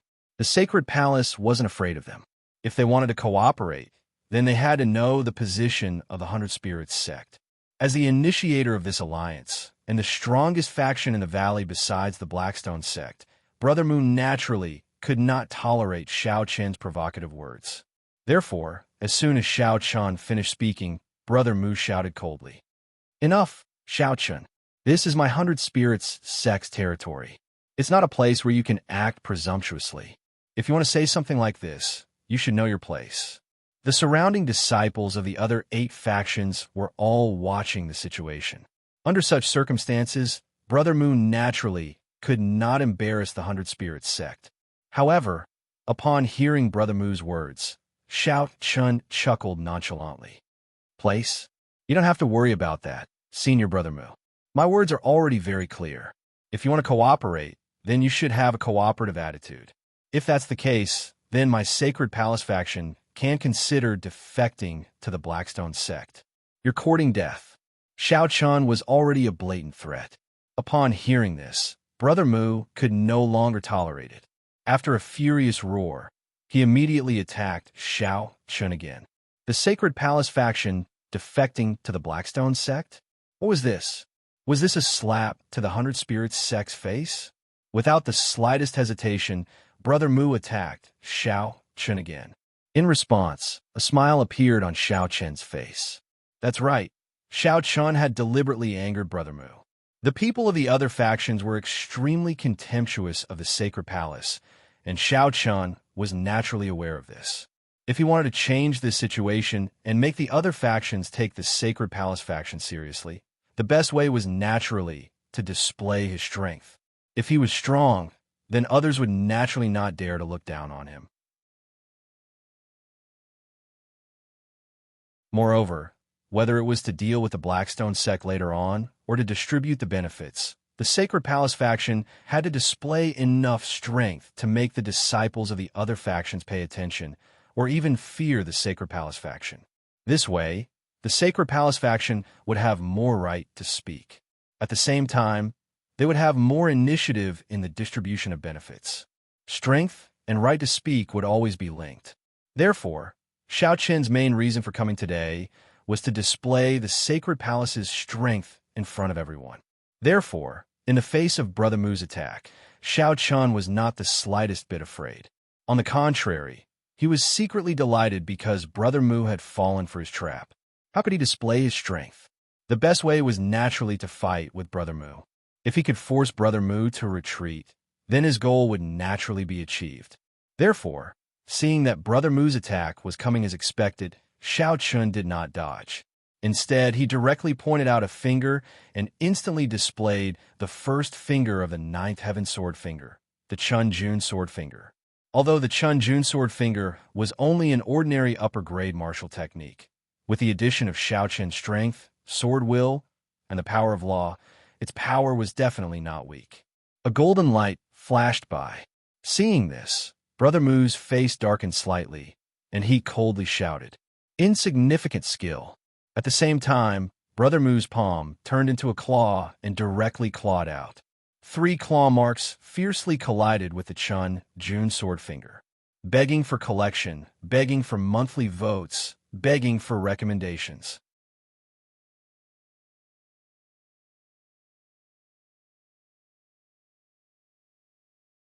Chapter 1287. The two collided and canceled each other out. At the same time, Brother Mu did not stop and continued to rush toward Xiao Chun. Seeing this, Xiao Chen's dustless sword appeared in his hand. Seeing that Xiao Chun had taken out his dustless sword, Brother Mu was not stupid. He also took out his own holy weapon, a long spear appearing in his hand. He thrust his spear out. Seeing this, Xiao Chun did not choose to dodge. He also thrust his sword out to meet Brother Mu's spear. The sword and spear collided fiercely. In terms of frontal lethality, a spear was naturally stronger than a long sword. However, at this moment, Xiao Chen's dustless sword and Brother Mu's long spear collided head-on. He did not seem to be at a disadvantage. Brother Mu did not have any advantage in a head-on collision. Seeing this, Brother Mu's eyes flashed with a strange look. However, if Brother Mu stopped like this, how could he face the disciples of the other 7 factions present? At that time, where would his Brother Mu put his face? Brother Mu already knew that Xiao Chun was very strong. He was so strong that it was ridiculous. However, Brother Mu had no way out at this time. He could only bite the bullet. As he moved his hand, the tip of his spear flicked. Then, Brother Mu fiercely swept out with his spear. The divine level martial technique, total annihilation, was unleashed. The power of thunder and lightning quickly gathered on the spear. This was the power of law that Brother Mu had comprehended, the law of thunder. The law of thunder erupted. At the same time, Brother Mu's terrifying spear intent also overflowed. This move, total annihilation, was not Brother Mu's strongest move, but it was definitely not inferior. The spear swept out with an indomitable momentum. Facing Brother Mu's spear, Shao Chun was not careless. At the same time, he raised his own power of law and sword intent to the extreme. The sword intent at the great perfection level, as well as the law of force and the law of speed, were fully unleashed. Brother Mu's face darkened when he felt the two power of law surrounding Shao Chun. This guy had comprehended two laws. At the same time, the Wu Chun sword in Shao Chun's hand slashed down fiercely. It was a sacred-level martial skill, Jiu Luo Sword Chi. The two saint-level martial skills exploded and collided violently. With a loud bang, the entire place was lifted up and crumbled inch by inch.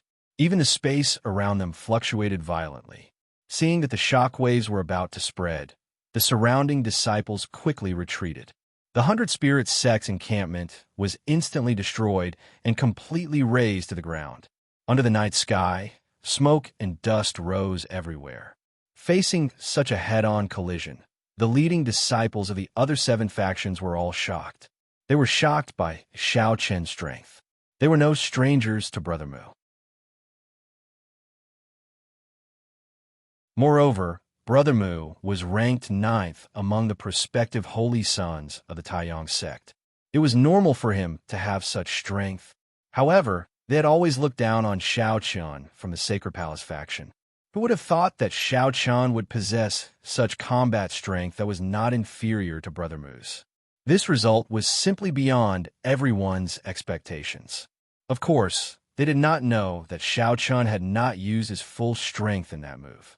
The simplest technique, the perfect physical body, had not been used by Shao Chun from beginning to end.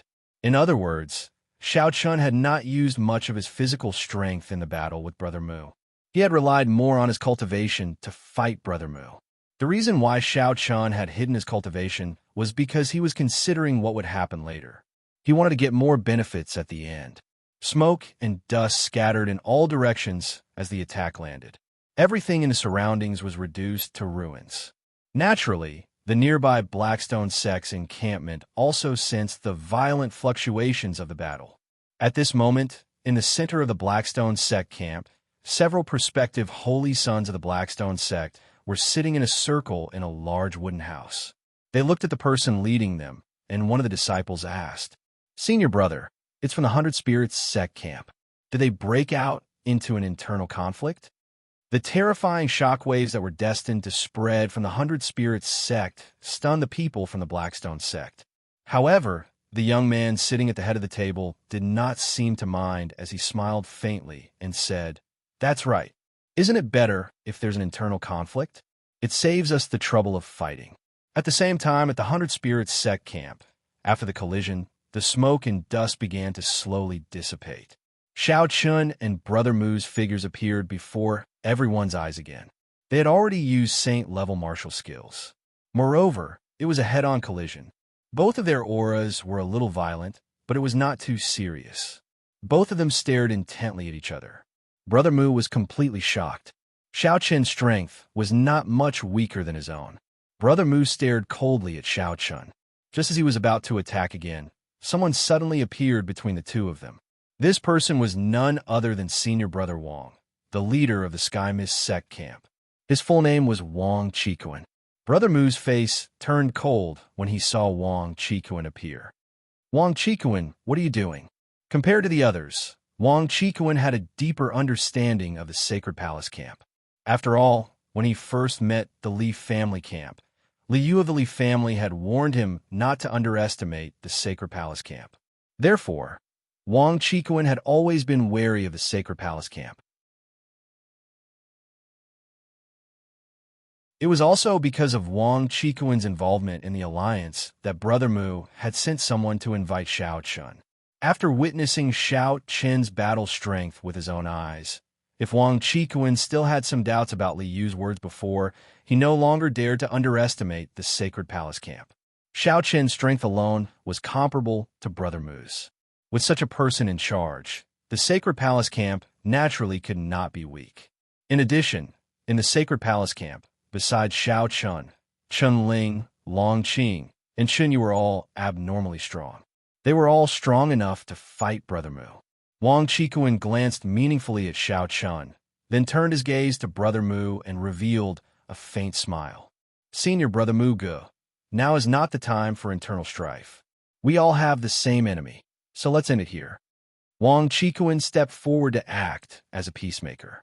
Brother Mu snorted coldly and did not say anything, but his meaning was obvious. Wang Qikuan turned to Xiao Chun and took the initiative to cup his hands together. Brother Xiao Chun, do me a favor and end this battle here. How about it? Hearing Wang Qikuan's words, Xiao Chun thought for a bit and agreed. All right, his goal had been achieved, and the disciples of the other major factions had changed the way they looked at him. Therefore, there was not much meaning in fighting. Moreover, hadn't Brother Mu already admitted defeat? Since that was the case, he might as well stop while he was ahead. In any case, Xiao Qian's goal was not to fight Brother Mu to the death. He just wanted to use Brother Mu to show the strength of the Sacred Palace camp. Begging for your collection, begging for monthly votes, begging for recommendations.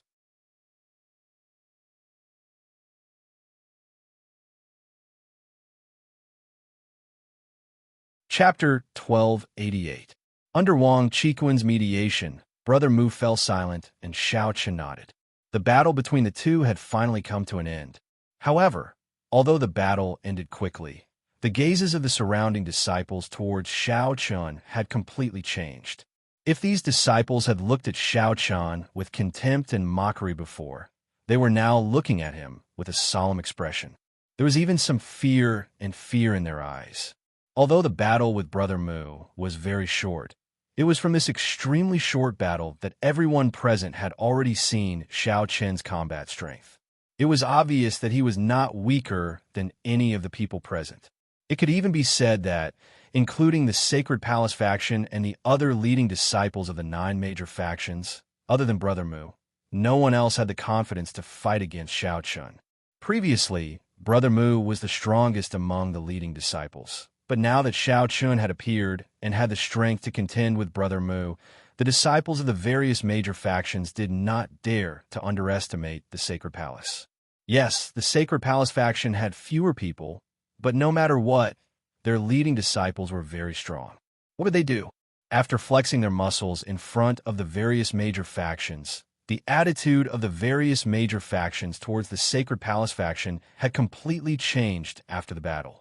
Because the previous move had destroyed the entire 100 Spirit Sect faction's encampment, everyone had no choice but to move to the Sky Mist Sect faction's encampment.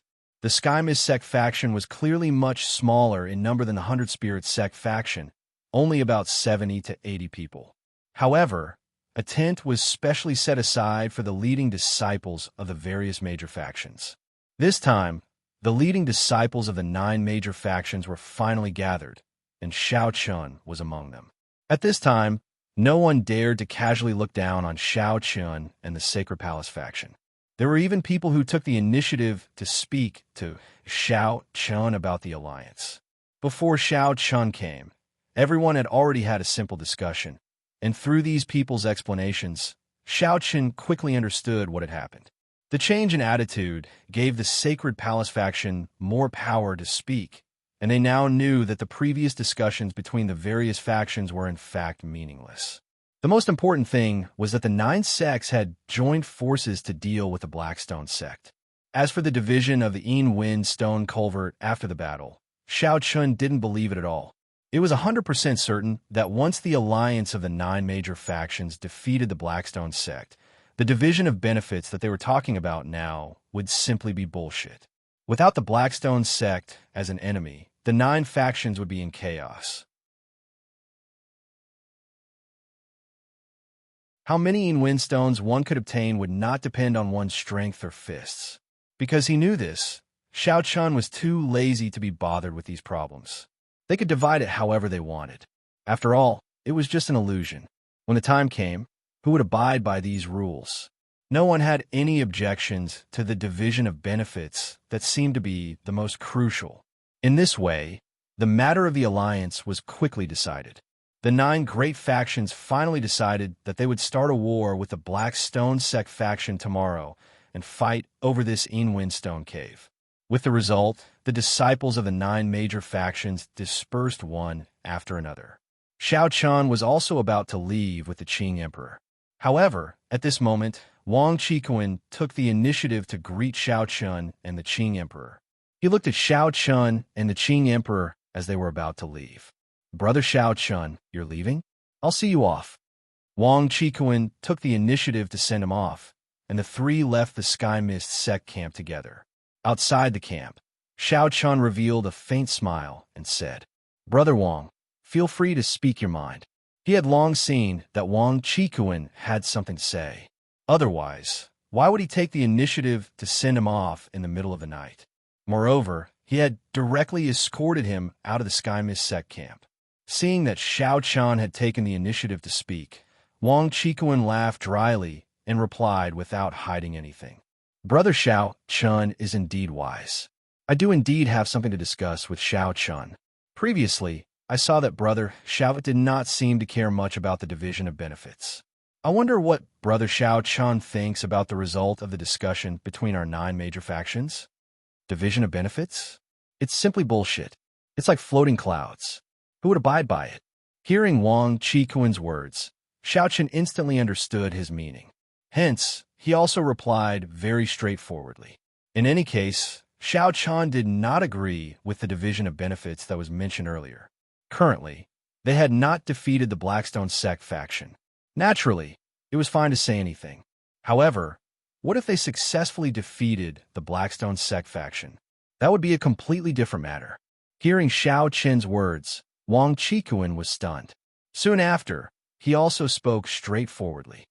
"Brother Xiao Chun's words are reasonable. Since Brother Xiao Chun has seen through it, I wonder if you have made any preparations?"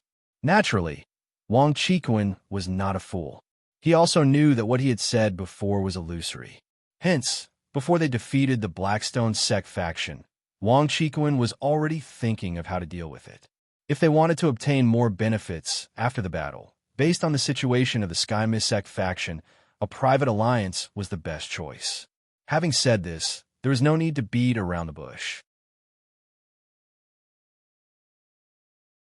Hence, Xiao Chun opened his mouth and said indifferently, "Brother Wang, if you have something to say, just say it." Brother Xiao Chun is indeed a straightforward person. In fact, Senior Brother Mu and I have a good personal relationship, so we have already formed a secret alliance. Once we defeat the Blackstone Sect faction, Senior Brother Mu and I will join forces and share the Stone culvert with the disciples of the other factions who have just left. However, since Brother Xiao Chun has also joined the alliance, I naturally will not monopolize this treasured land. Hence, I would like to ask Brother Xiao Chun if you are interested in joining forces with us in private. That's right. If the 3 of us join forces, it won't be difficult to eliminate the other factions. Wang Qikuan took the initiative to invite the Sacred Palace faction to join forces with the Sky Mist sect and the 100 Spirits sect. Xiao Chun smiled faintly when he heard this. Wang Qikuan seemed to be a smart person. He knew that the Sacred Palace's existence was likely to disrupt his plans. If the Sacred Palace were to join forces, the Sky Mist sect and the 100 Spirits sect might not be able to defeat the other factions. If that was the case, it would be better to rope in the Sacred Palace as well. When the time came, the 3 of them would join forces, and they would have a 90% chance of defeating the other factions.